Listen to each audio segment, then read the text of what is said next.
ಇಂದಿನಿಂದ ಆರಂಭವಾಗಿ ಈ 5 ದಿವಸದ ಪ್ರವಚನ ಮಾಲೆಯನ್ನು ಮೋಟಗಾನಹಳ್ಳಿ ಸುಬ್ರಹ್ಮಣ್ಯ ಶಾಸ್ತ್ರಿಗಳ ನೆನಪಿನಲ್ಲಿ ಅವರ ಪರಿವಾರದವರೇ ಆದಂತಹ ಡಾಕ್ಟರ್ ಸನತ್ ಕುಮಾರ್ ಮತ್ತು ಡಾಕ್ಟರ್ ಶೋಭಾ ಸನತ್ ಕುಮಾರ್ ದಂಪತಿಗಳು ಈ ಸಂಸ್ಥೆಯಲ್ಲಿ ಇಟ್ಟಿರುವ ದತ್ತಿಯ ಆಶ್ರಯದಿಂದ ಈ ಕಾರ್ಯಕ್ರಮ ಆಯೋಜಿಸಲಾಗಿದೆ.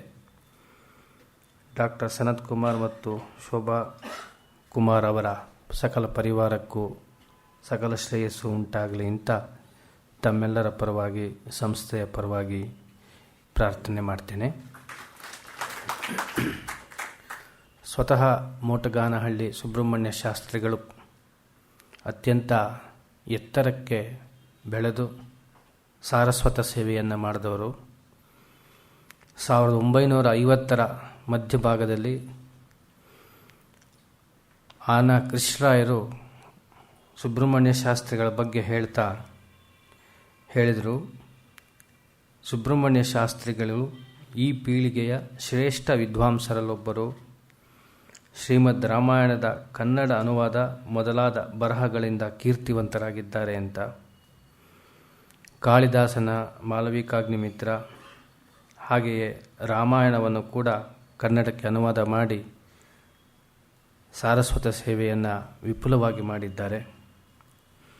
ಕೆಂಗಲ್ ಹನುಮಂತಯ್ಯನವರು ಕೂಡ ಸುಬ್ರಹ್ಮಣ್ಯ ಶಾಸ್ತ್ರಿಗಳ ಪ್ರವಚನಗಳನ್ನು ಕೇಳಿ ನಿಮ್ಮಂತಹ ವಿದ್ವಾಂಸರ ಮಾತನ್ನು ಕೇಳಿ ಸಂತೋಷಿಸುವ ಅವಕಾಶ ಜನಸಾಮಾನ್ಯರಿಗೂ ದೊರೆಯಬೇಕು ಅಂತ ಕೆಂಗಲ್ ಹನುಮಂತಯ್ಯನವರು ಹೇಳಿದರು.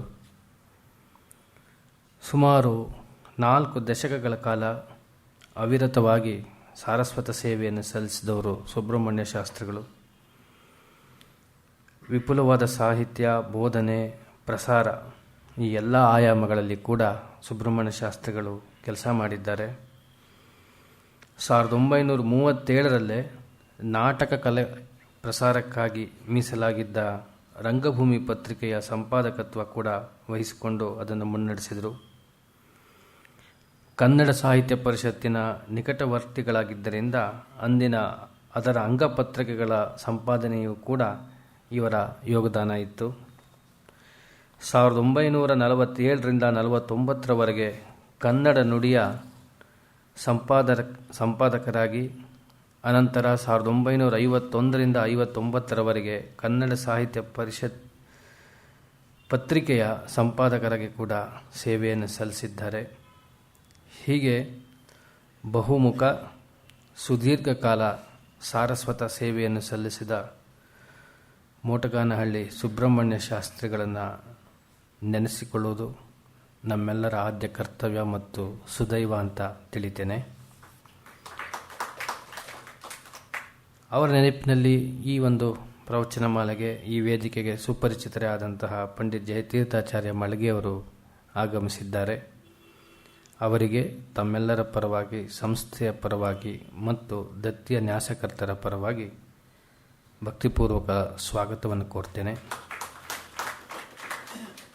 ಪಂಡಿತ ಮಳಗೆ ಆಚಾರ್ಯರು ಕೂಡ ಸಂಸ್ಕೃತ ಸೇವೆಯನ್ನು ಸುಮಾರು 4 ದಶಕಗಳಿಗೂ ಕಾಲ ಮೀರಿ ಮಾಡಿದ್ದಾರೆ. ಸಂಸ್ಕೃತ ವಿಭಾಗದ ಕರ್ನಾಟಕ ವಿಶ್ವವಿದ್ಯಾಲಯದ ಪ್ರಾಚಾರ್ಯರಾಗಿ, ಶ್ರೀ ಸುಧಾ ಮತ್ತು ಶ್ರೀ ಸತ್ಯಧ್ಯಾನ ಗ್ರಂಥಮಾಲೆಯ ಸಂಪಾದಕರಾಗಿ, ಸುಗುಣಮಾಲಾ ಮತ್ತು ಹರಿದಾಸ ವಾಹಿನಿ ಮಾಸಪತ್ರಿಕೆಯ ಮಾರ್ಗದರ್ಶಕರಾಗಿ, ಶ್ರೀ ವೇದವ್ಯಾಸ ವಿದ್ಯಾಪೀಠ ಧಾರವಾಡದ ಅಧ್ಯಕ್ಷರಾಗಿ, ಶ್ರೀ ಧ್ಯಾನಗೋಪಾಲ ವಿದ್ಯಾಪ್ರತಿಷ್ಠಾನದ ಅಧ್ಯಕ್ಷರಾಗಿ ಮತ್ತು ಸ್ನಾತಕೋತ್ತರ ಸಂಸ್ಕೃತ ಅಧ್ಯಯನ ವಿಭಾಗ ಕರ್ನಾಟಕ ವಿಶ್ವವಿದ್ಯಾಲಯದ ಪ್ರಾಚಾರ್ಯರಾಗಿ ಸೇವೆ ಸಲ್ಲಿಸಿದ್ದಾರೆ. ಈ ಸರಣಿಯಲ್ಲಿ ದ್ರೌಪದಿ ಪಾತ್ರದ ಕುರಿತು ಚಿಂತನೆ ನಡೆಯಲಿದೆ. ಈ ಹಿಂದೆ ಗಾಂಧಾರಿ, ಕುಂತಿ ಮೊದಲಾದ ಪಾತ್ರಗಳ ವಿಶ್ಲೇಷಣೆಯನ್ನು ಮಾಡಿಕೊಟ್ಟಿದ್ದಾರೆ ಆಚಾರ್ಯರು. ಅವರಿಗೆ ಮತ್ತೊಮ್ಮೆ ಭಕ್ತಿಪೂರ್ವಕ ಸ್ವಾಗತವನ್ನು ಕೋರಿ ದ್ರೌಪದಿ ಬಗ್ಗೆಯ ಚಿಂತನೆಯನ್ನು ಆರಂಭಿಸಬೇಕು ಅಂತ ಪ್ರಾರ್ಥನೆ ಮಾಡ್ತೇನೆ. ನಮಸ್ಕಾರ. ನಮಸ್ಕೃತ್ಯ ನರಂಚೈವ ನರೋತ್ತಮಂ ದೇವೀಂ ಸರಸ್ವತೀಂ ವ್ಯಾಸಂ ತತೋ ಜಯಮುದೀರೈ.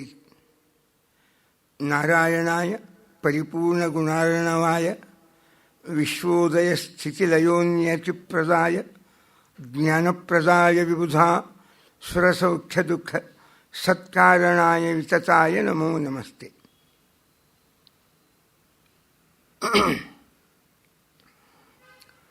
ಯಸ್ಮಾತ್ ಬ್ರಹ್ಮೇಂದ್ರ ರುದ್ರಾದಿ ದೇವತಾನಾಂ ಶ್ರೇಯೋಪಿ ಚ ಜ್ಞಾನಸ್ಫೂರ್ತಿ ಸದಾ ತಸ್ಮೈ ಹರಯೇ ಗುರವೇ ನಮಃ.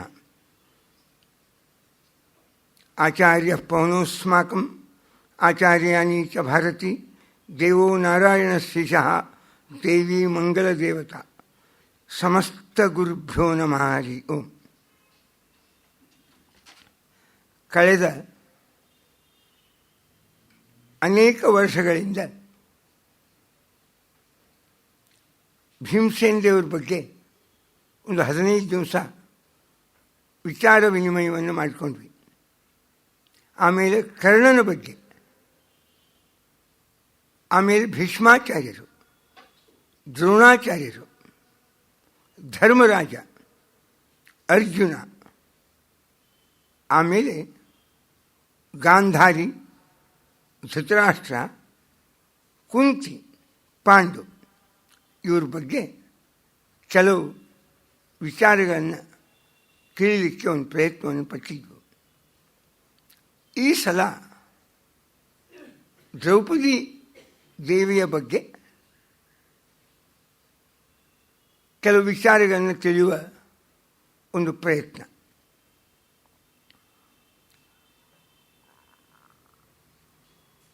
ಮಹಾಭಾರತದ ನಾಯಕಿಯಾಗಿ ವಿರಾಜಿಸಿದವಳು ದ್ರೌಪದಿ. ಹೇಗೆ ರಾಮಾಯಣದ ನಾಯಕಿಯಾಗಿ ನಾವು ಸೀತಾದೇವಿಯನ್ನು ಕಾಣ್ತೇವೋ, ಹಾಗೆ ಮಹಾಭಾರತದ ಪ್ರಧಾನ ನಾಯಕಿಯಾಗಿ ಅಲ್ಲಿಯ ಘಟನೆಗಳಿಗೆ ಕಾರಣರಾಗಿ ಕಂಡುಬರುವ ಒಂದು ಪ್ರಧಾನ ಪಾತ್ರ ದ್ರೌಪದಿ. AR ಕೃಷ್ಣಶಾಸ್ತ್ರಿಗಳು ತಮ್ಮ ಮಹಾಭಾರತದ ಬಗ್ಗೆ ಬರೆದಿರುವ ವಿಶ್ಲೇಷಣೆಯಲ್ಲಿ ಒಂದು ಮಾತು ಬರೀತಾರೆ. ಮಹಾಭಾರತದ ಯಾವ ಸ್ತ್ರೀ ಪಾತ್ರವು ಪರಿಪೂರ್ಣ ಸುಖವನ್ನು ಕಾಣಲಿಲ್ಲ. ಪ್ರಾಯ ಭಾರತೀಯ ನಾರಿಯ ಒಂದು ಸ್ಥಿತಿ ಗತಿಯಂತೆ ಕಷ್ಟದಲ್ಲಿಯೇ ಬಾಳಿ, ಕಷ್ಟದಲ್ಲಿಯೇ ಬೆಳೆದು, ತಾಳ್ಮೆ ಸಹನಶೀಲತೆಯಿಂದ ಉಜ್ವಲವಾದ ವ್ಯಕ್ತಿತ್ವವನ್ನು ಜಗತ್ತಿಗೆ ತೋರಿಸಿದ್ದಾರೆ ಈ ರಾಮಾಯಣ ಮಹಾಭಾರತದ ಮಹಿಳೆಯರು ಅಂತ ಬರೆಯುವಾಗ, ಗಾಂಧಾರಿ ಜೀವನ ಅದೊಂದು ರೀತಿಯಾಗಿರ್ತಕ್ಕ ತ್ಯಾಗ, ತಾಳ್ಮೆ, ಧರ್ಮನಿಷ್ಠೆಯಲ್ಲಿ ಬೆಳೆದ ಒಂದು ದೊಡ್ಡ ವ್ಯಕ್ತಿತ್ವ ಗಾಂಧಾರಿದು. ಕಣ್ಣೇ ಇಲ್ಲ, ಹಾಗೆ ಹೊಂದಿಕೊಂಡು ಬಾಳ್ತಾನೆ. ಇದ್ದ ಕಣ್ಣನ್ನು ಒಂದು ತ್ಯಾಗ, ಒಂದು ಧರ್ಮ, ಒಂದು ವೃತ, ಒಂದು ನಿಯಮದ ಪರಿಪಾಲನೆಗಾಗಿ ಜೀವನದೊಳಗೆ ಅಂಗೀಕರಿಸಿ ಇಡೀ ಜೀವನದೊಳಗೆ ಸಹಜವಾಗಿ ಮನುಷ್ಯನನ್ನು ಪೀಡಿಸುವ ದೊಡ್ಡ ಗುಣ ಯಾವುದು ಅಂದರೆ ಕರುಳು, ಅಂತಃಕರಣ, ಪ್ರೀತಿ, ವಾತ್ಸಲ್ಯ, ಲೋಭ, ಮೋಹಗಳು. ಯಾರನ್ನಾದರೂ ಅವರದ್ದೇ ಆದ ದಾರಿಯಿಂದ ಅವರನ್ನು ದೂರ ಸರಿಸೋದು, ಇವೆಲ್ಲ ಮೌಲ್ಯ, ಆದರ್ಶ, ನಿಷ್ಠಾವಂತಿಕೆ, ನೀತಿ, ರೀತಿ ಬೇಕಾದಷ್ಟಿರ್ತವೆ, ಅರಿವು ಇರ್ತದೆ. ಆದರೆ ಈ ಲೋಭ, ಮೋಹ ಎಂಬುವ ಸನ್ನಿವೇಶಗಳು, ಸ್ವಾರ್ಥ, ಪ್ರೀತಿ ಎಂಬುವ ಸನ್ನಿವೇಶಗಳು ಬಂದಾಗ ಜನ ಆ ಪ್ರೀತಿ, ಸ್ನೇಹ, ಸ್ವಾರ್ಥ, ಲೋಭ ಆಯ್ಕೆ ಮಾಡ್ಕೋತಾರೆ ಹೊರತು ಈ ನೀತಿ, ಈ ಧರ್ಮ, ಈ ರೀತಿ, ಸಿದ್ಧಾಂತ ಇವುಗಳನ್ನು ದೂರ ಸರಿಸೋದು ಸಹಜ. ಆದರೆ ಗಾಂಧಾರಿಯ ಒಂದು ಉಜ್ವಲ ಪಾತ್ರ ನಾವು ನೋಡಿದ್ವಿ. ಜನಸಾಮಾನ್ಯರನ್ನು ಪೀಡಿಸುವ ಈ ಸ್ವಾರ್ಥ ಲೋಭಗಳು, ಅಧರ್ಮ ಅನೀತಿಗಳು, ಲೋಭ ಮೋಹಗಳು ಅವಳನ್ನು ಎಂದಿಗೂ ಪೀಡಿಸಲಿಲ್ಲ. ಸುಲಭವಾಗಿ ಗೆದ್ದು ಆ ಗಾಂಧಾರಿ. ಇದು ಅವಳ ಜೀವನದ ದೊಡ್ಡ ವ್ಯಕ್ತಿತ್ವ. ಆ ಸಂಘರ್ಷ ಇಡೀ ಅವಳ ಬದುಕಿನ ಬೆಳವಣಿಗೆಯೊಳಗೆ ನಾವು ಕಾಣ್ತೀವಿ, ಕೊನೆವರೆಗೂ ಕಾಣ್ತೀವಿ. ಹಾಗೆ ಕುಂತಿ, ಇದರ ಹಿಂದಿನ ಪಾತ್ರ ಕುಂತಿಯನ್ನು ಕಂಡಿದ್ವಿ ನಾವು. 2 ಹಂತದಲ್ಲಿ ಕಂಡಿದ್ವಿ. ಕುಂತಿ ಪ್ರಾಯ ಎಲ್ಲ ಕಷ್ಟಗಳನ್ನು ಅನುಭವಿಸಿದ್ಳು. ಒಬ್ಬೊಬ್ಬ ಹೆಣ್ಮಕ್ಳ ಜೀವನದೊಳಗೆ ಬರಬಹುದಾದ ಒಂದೊಂದು ಕಷ್ಟಗಳು, ಸಮಸ್ಯೆಗಳು ಇರಬಹುದು. ಆದರೆ ಜಗತ್ತಿನ ಎಲ್ಲ ಹೆಣ್ಮಕ್ಳ ಜೀವನದೊಳಗೆ ಬರುವ ಸಮಸ್ಯೆಗಳು ಎಲ್ಲನೂ ಒಬ್ಬ ಹೆಣ್ಮಕ್ಳ ಜೀವನದೊಳಗೆ ಬಂದಾವ. ಅಂಥದ್ದು ಈ ಜೀವನದಾಗ ಧೈರ್ಯ, ಔದಾರ್ಯ ಮತ್ತು ಭಗವನ್ನಿಷ್ಠ ಈ 3 ಆಧಾರದ ಮೇಲೆ ಎಷ್ಟು ಯಶಸ್ವಿಯಾಗಿ ಬದುಕನ್ನು ಬಾಳಿದಳು. ಬಂದ ಪ್ರತಿಯೊಂದು ಸಮಸ್ಯೆಗಳನ್ನು ಎದುರಿಸಿದಳು. ಇದು ಕುಂತಿಯ ಜೀವನದ ಬಹಳ ಉಜ್ವಲವಾದ ವ್ಯಕ್ತಿತ್ವ. ಇದು ಆ ಮಕ್ಕಳನ್ನು ಕರ್ಕೊಂಡು ಬಂದು ಹಸ್ನಾವತಿಯಲ್ಲಿ ದುರ್ಯೋಧನನ ಸಂಚುಗಳು, ಭಾವನಾದ ಧೃತರಾಷ್ಟ್ರನ ವಂಚನ, ಧಾರ್ಮಿಕರಾದ ಭೀಷ್ಮದ್ರೋಣಾದಿಗಳು ದುರ್ಬಲರಾಗಿ ನಿಲ್ಲುವುದು, ವಿದುರನಂಥ ಅವನು ಒಬ್ಬ ಪ್ರಾಮಾಣಿಕ ಎದ್ದು ನಿಂತು ಅಧರ್ಮವನ್ನು ವಿರೋಧಿಸುವುದು, ಅದು ನಿಷ್ಪ್ರಯೋಜಕವಾದರೂ ಕೂಡ ಇಂಥ ವಿರುದ್ಧವಾದ ವಾತಾವರಣದೊಳಗೆ ತನ್ನ ನಿಷ್ಠೆ, ತನ್ನ ಧರ್ಮ, ತನಗೆ ಬರುವ ಸಮಸ್ಯೆಗಳನ್ನು ಎದುರಿಸಿದ ಮಹಾನ್ ಭಾವಳು ಕುಂತಿ. ದೊಡ್ಡ ಔದಾರ್ಯ. ಪ್ರಾಯ ಜಗತ್ತಿನ ಎಲ್ಲ ಹೆಣ್ಮಕ್ಕಳಲ್ಲಿ ನಾವು ಕಾಣಲಿಕ್ಕೆ ಅಪರೂಪವಾದ ಹೃದಯದ ಶ್ರೀಮಂತಿಕೆಯನ್ನು ಪರಿಪೂರ್ಣವಾಗಿ ನಾವು ಕಂಡದ್ದು ಕುಂತಿಯಲ್ಲಿ. ಮಹಾಭಾರತದ ಇತಿಹಾಸದಲ್ಲಿ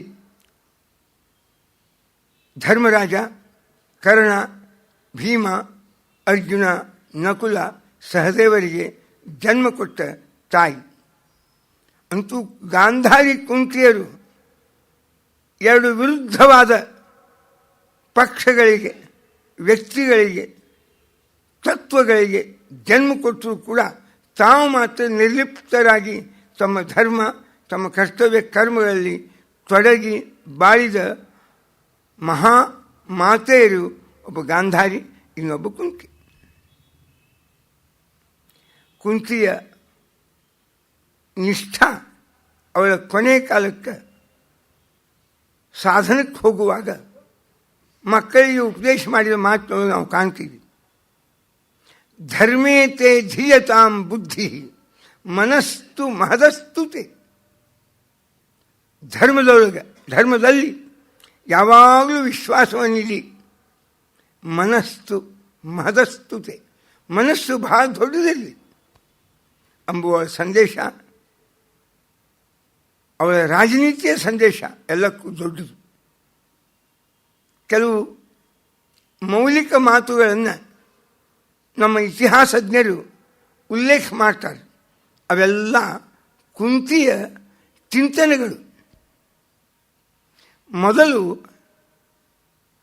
ಪೊಲೀಸರು ಅಥವಾ ಕಾಯ್ದೆ ಕಾನೂನುಗಳು, ದಂಡ ವಿಧಾನ ಇವು ಯಾವೂ ಇರಲಿಲ್ಲ. ನ ರಾಜ ನೈವ ರಾಜ್ಯಂಚ ನ ದಾಂಡ್ಯೋ ನಚ ದಾಂಡಿಕಃ ಧರ್ಮೇಣೈವ ಪ್ರಜಾ ಸರ್ವೇ ರಕ್ಷಂತಿ ಸ್ಮ ಪರಸ್ಪರಂ. ಧರ್ಮ, ನೀತಿ, ಕರ್ತವ್ಯ ಪ್ರಜ್ಞೆ ಇಷ್ಟು ಪ್ರಬಲವಾಗಿತ್ತು. ಅದು ಒಂದರ ಅಧೀನವಾಗಿ ಎಲ್ಲರೂ ವ್ಯವಸ್ಥಿತವಾಗಿ ಜಗತ್ತು ನಡೀತಿತ್ತು. ಇದು ನಮ್ಮ ಇತಿಹಾಸದ ಆರಂಭ. ಇದನ್ನು ಹೇಳಿದವಳು ಕುಂತಿ ಧರ್ಮರಾಜನಿಗೆ ಹೇಳ್ತಾಳೆ, ಅಂತೀವಿ ನಾವು ಮೇಲಿಂದ ಮೇಲೆ ಪರಿಸ್ಥಿತಿ ತಾನೇ ಒಂದು ನೇತೃತ್ವವನ್ನು ನಿರ್ಮಾಣ ಮಾಡಿಕೊಳ್ತದೆ.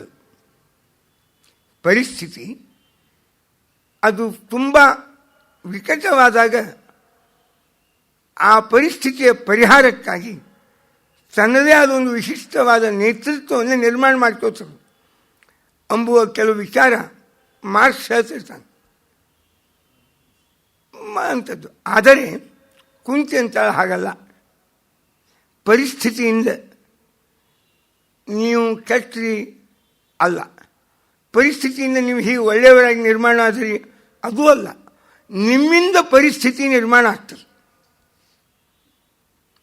ಮ್ಯಾಲಿಂದ ಕೆಳತನಕ ಎಲ್ಲರೂ ಭ್ರಷ್ಟರಿದ್ದಾಗ ಯಾವ ಅಂಗಪ್ರತ್ಯಂಗಗಳನ್ನು ಕೂಡ ರಾಜಕಾರಣ ಸಮಾಜಕಾರಣ ತಿದ್ದಲಿಕ್ಕೆ ಯಾರ ಕಡೆಯಿಂದ ಆಗುವುದಿಲ್ಲ.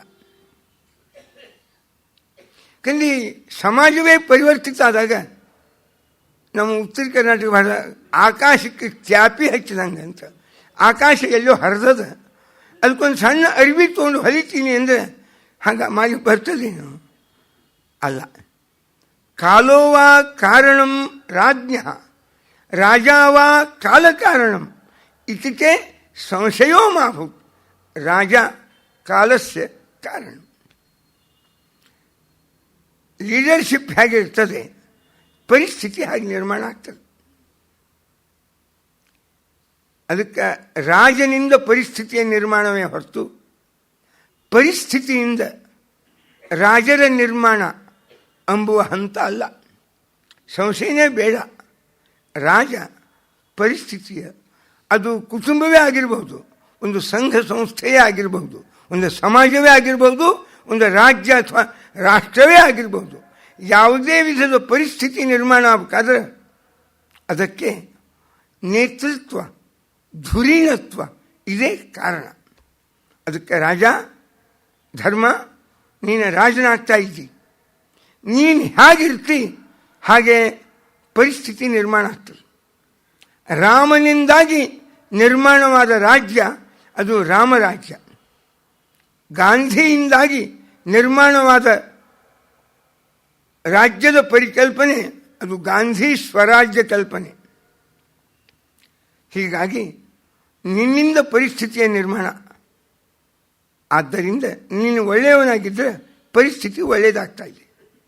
ಇವೆಲ್ಲ ಕೆಲವು ಮೌಲಿಕ ಸಂದೇಶ ರಾಜಕಾರಣದವು ಹೇಳ್ತಾರೆ, ಎಕನಾಮಿಕ್ಸು, ಇಂಥ ಕ್ಷೇತ್ರದೊಳಗೆ ಕುಂತಿಯ ಅನುಭವಪೂರ್ಣವಾದ ಮಾತುಗಳು ಅಭಿವ್ಯಕ್ತ ಆಗಿಲ್ಲ ಅಂತಿಲ್ಲ. ಅಷ್ಟು ದೊಡ್ಡ ಜ್ಞಾನಿ ಕುಂತಿ. ಆಕೆಯ ವಿಲೋಪಾಖ್ಯಾನ ರಾಜಕೀಯ ಸಂದೇಶ, ಅದ್ಭುತ ರಾಜಕೀಯ ಸಂದೇಶ. ಅವಳ ಎದಿಗಾರಿಕೆ, ಅವಳ ಧೈರ್ಯ, ಕ್ಷತ್ರಿಯರ ಕರ್ತವ್ಯಕ್ಕಾಗಿ ಅವಳಿಗಿರುವ ನಿಷ್ಠ ಪ್ರಾಯ ಬಹಳ ಅಪರೂಪವಾಗುತ್ತೆ.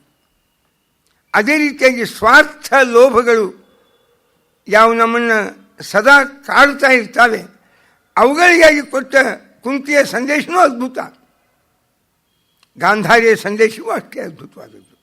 ಹೀಗೆ ನಾವು ಇಬ್ಬರು ಭಾರತದ ರತ್ನ ಅಂತ ವೇದವ್ಯಾಸ ದೇವರ ದೃಷ್ಟಿಯಲ್ಲಿ ಅನಿಸಿಕೊಂಡ ಇಬ್ಬರು ಹೆಣ್ಮಕ್ಕಳ ಬಗ್ಗೆ ನಾವು ಕಾಣ್ವಿ.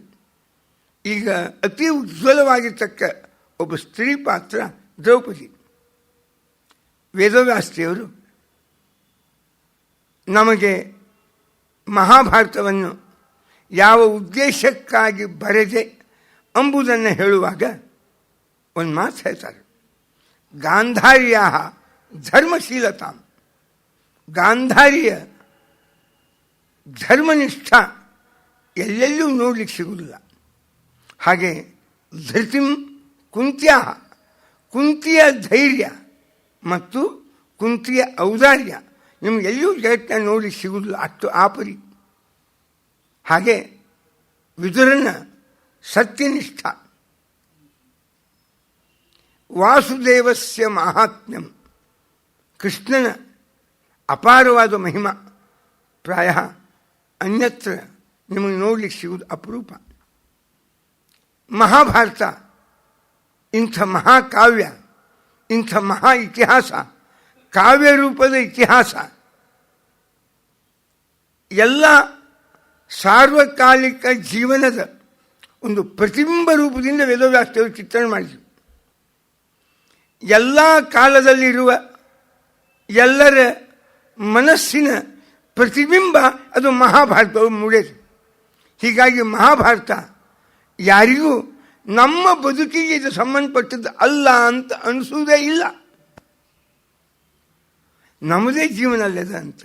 ಇದು ವೇದವ್ಯಾಸದೇವರ ರಚನೆಯ ವೈಶಿಷ್ಟ್ಯ.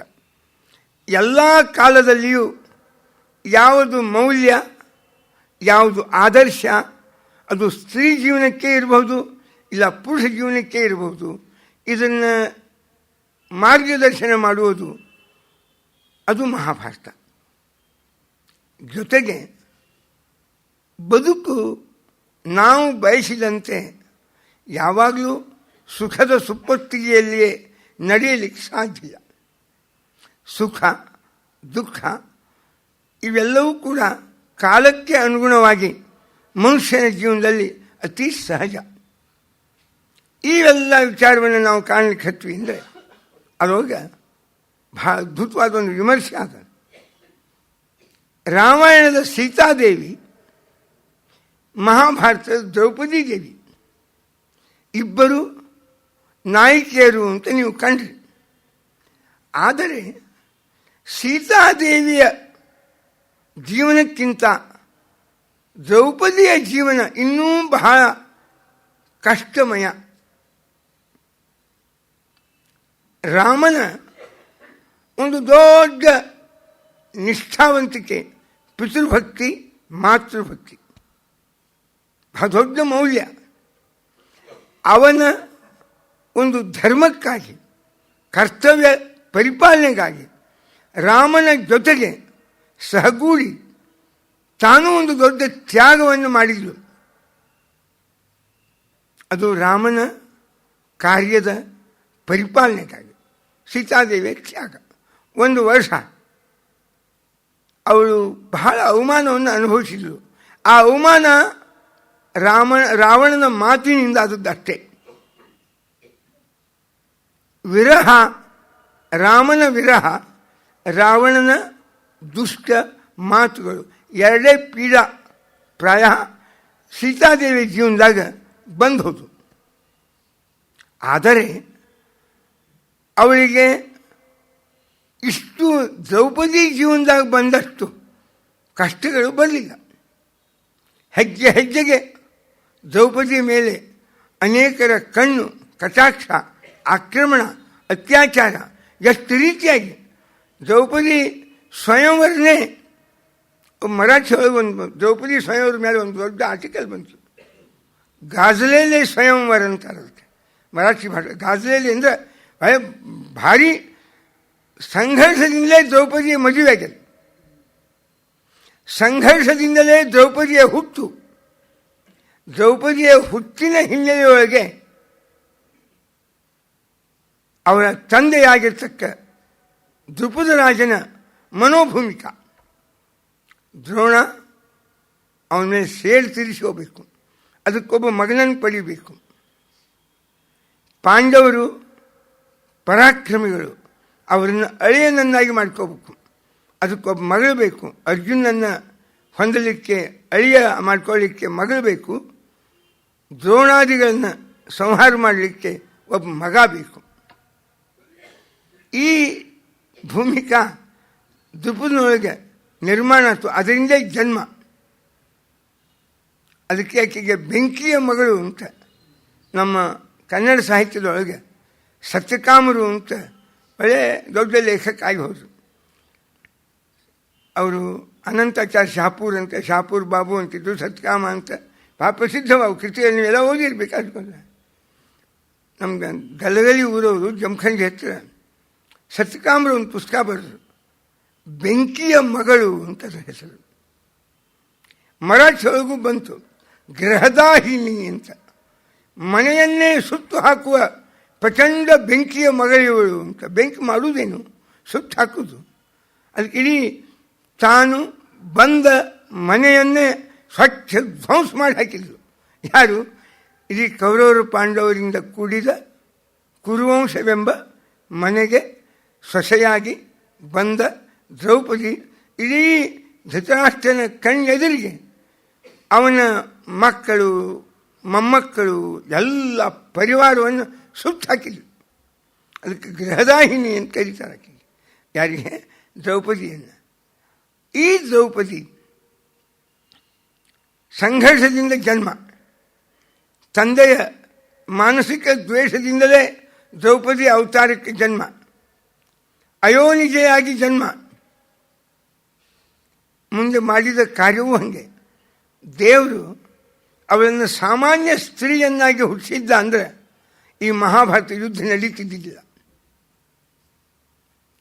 ಲೋಕವಿಲಕ್ಷಣ ಸೌಂದರ್ಯ, ಲೋಕವಿಲಕ್ಷಣ ಬುದ್ಧಿವಂತಿಕೆಯನ್ನು ಕೊಟ್ಟಕ್ಕೆ.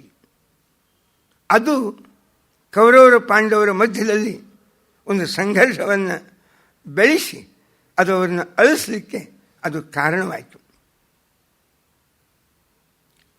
ದ್ರೌಪದಿ ಜೀವನದೊಳಗೆ ಸೀತಾನ್ ಜೀವನ ಸ್ವಲ್ಪ ಕಂಪೇರ್ ಮಾಡಿ ನೀವು ನೋಡ್ರಿ. ಮಾನಭಂಗ ಆಗೋ ಪ್ರಸಂಗ ಬಂದಿಲ್ಲ.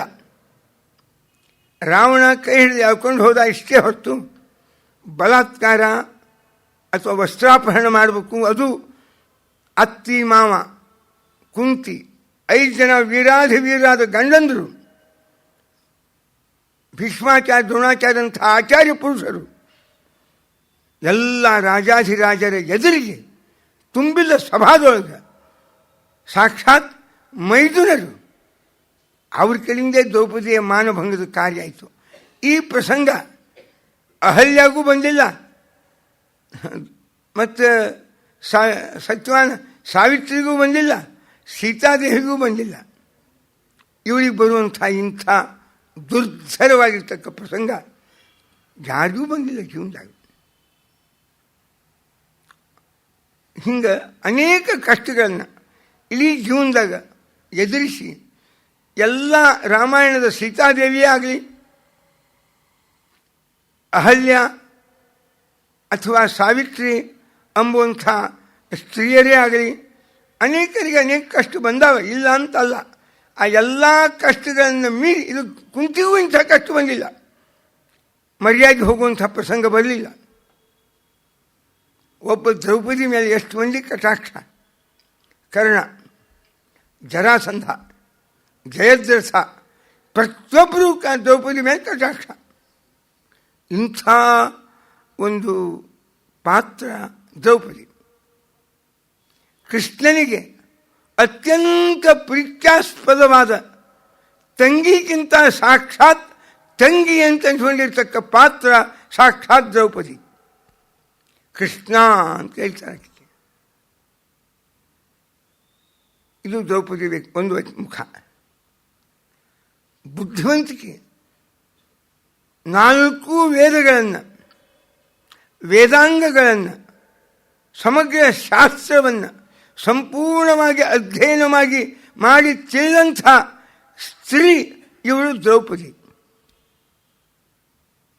ಪಾಂಡವರ ರಾಜ್ಯದೊಳಗೆ ಅರ್ಥಮಂತ್ರಿಯಾಗಿ ಸಮಾಜ ಕಲ್ಯಾಣ, ಸ್ತ್ರೀ ಕಲ್ಯಾಣ, ಧರ್ಮ ಅನುಶಾಸನ, ಧರ್ಮಾನುಷ್ಠಾನ ಇವೆಲ್ಲ 14 ಪೋರ್ಟ್ಫೋಲಿಯೋ ನಿರ್ವಹಣೆ ಮಾಡಿದವಳು ದ್ರೌಪದಿ ಮಹಾಭಾರತದ ಮಂತ್ರಿಮಂಡಲದೊಳಗೆ. ತಪ್ಪು ಗಂಡನೇ ಮಾಡಿದರೂ ಎದುರಿಗೆ ನಿಂತು ಹೇಳಿ ಧೈರ್ಯದಿಂದ ಅವ್ರ ಜೊತೆ ಸಂವಾದ ಮಾಡಿ ಮುಖಾಮುಖಿಯಾಗಿ ಅಧರ್ಮವನ್ನು ಅವನು ಗಂಡನೇ ಮಾಡಲಿ, ಅಜ್ಞಾನ ಯಾರಲ್ಲೇ ಇರಲಿ, ಅದನ್ನು ಎದುರಿಸುವ ಎದೆಗಾರಿಕೆಯನ್ನು ಹೊಂದಿದಂಥವಳು ಸಾಕ್ಷಾತ್ ದ್ರೌಪದಿ. ಕರ್ತವ್ಯದ ನಿರ್ವಹಣೆಯಲ್ಲಿ ಎಷ್ಟೋ ತೊಂದರೆಗಳನ್ನು, ಕಷ್ಟಗಳನ್ನು ಅನುಭವಿಸಿ ಎದ್ದು ಬಂದವಳು ದ್ರೌಪದಿ. ವಲ್ಲಭಭಾಯಿ ಪಟೇಲರ ಬಗ್ಗೆ ನಾವೊಂದು ಕಥೆ ಕೇಳ್ತೀವಿ. ಅವರು ಆರ್ಗ್ಯುಮೆಂಟ್ ಮಾಡ್ತಾ ಇದ್ರು ಕೋರ್ಟ್ನವ್ರಿಗೆ. ವಲ್ಲಭಭಾಯಿ ಪಟೇಲರು ಒಂದು ಟೆಲಿಗ್ರಾಮ್ ಬಂತು, ಅವ್ರ ಕೈಯಾಗ ಕೊಟ್ಟ. ಆಗಿನೂ ಟೆಲಿಗ್ರಾಮ್ ಇತ್ತು, ಓದಿದ್ರು, ನಿಮ್ಮ ಹೆಂಡತಿ ತೀರಿ ಹೋದ್ಲು ಅಂತ.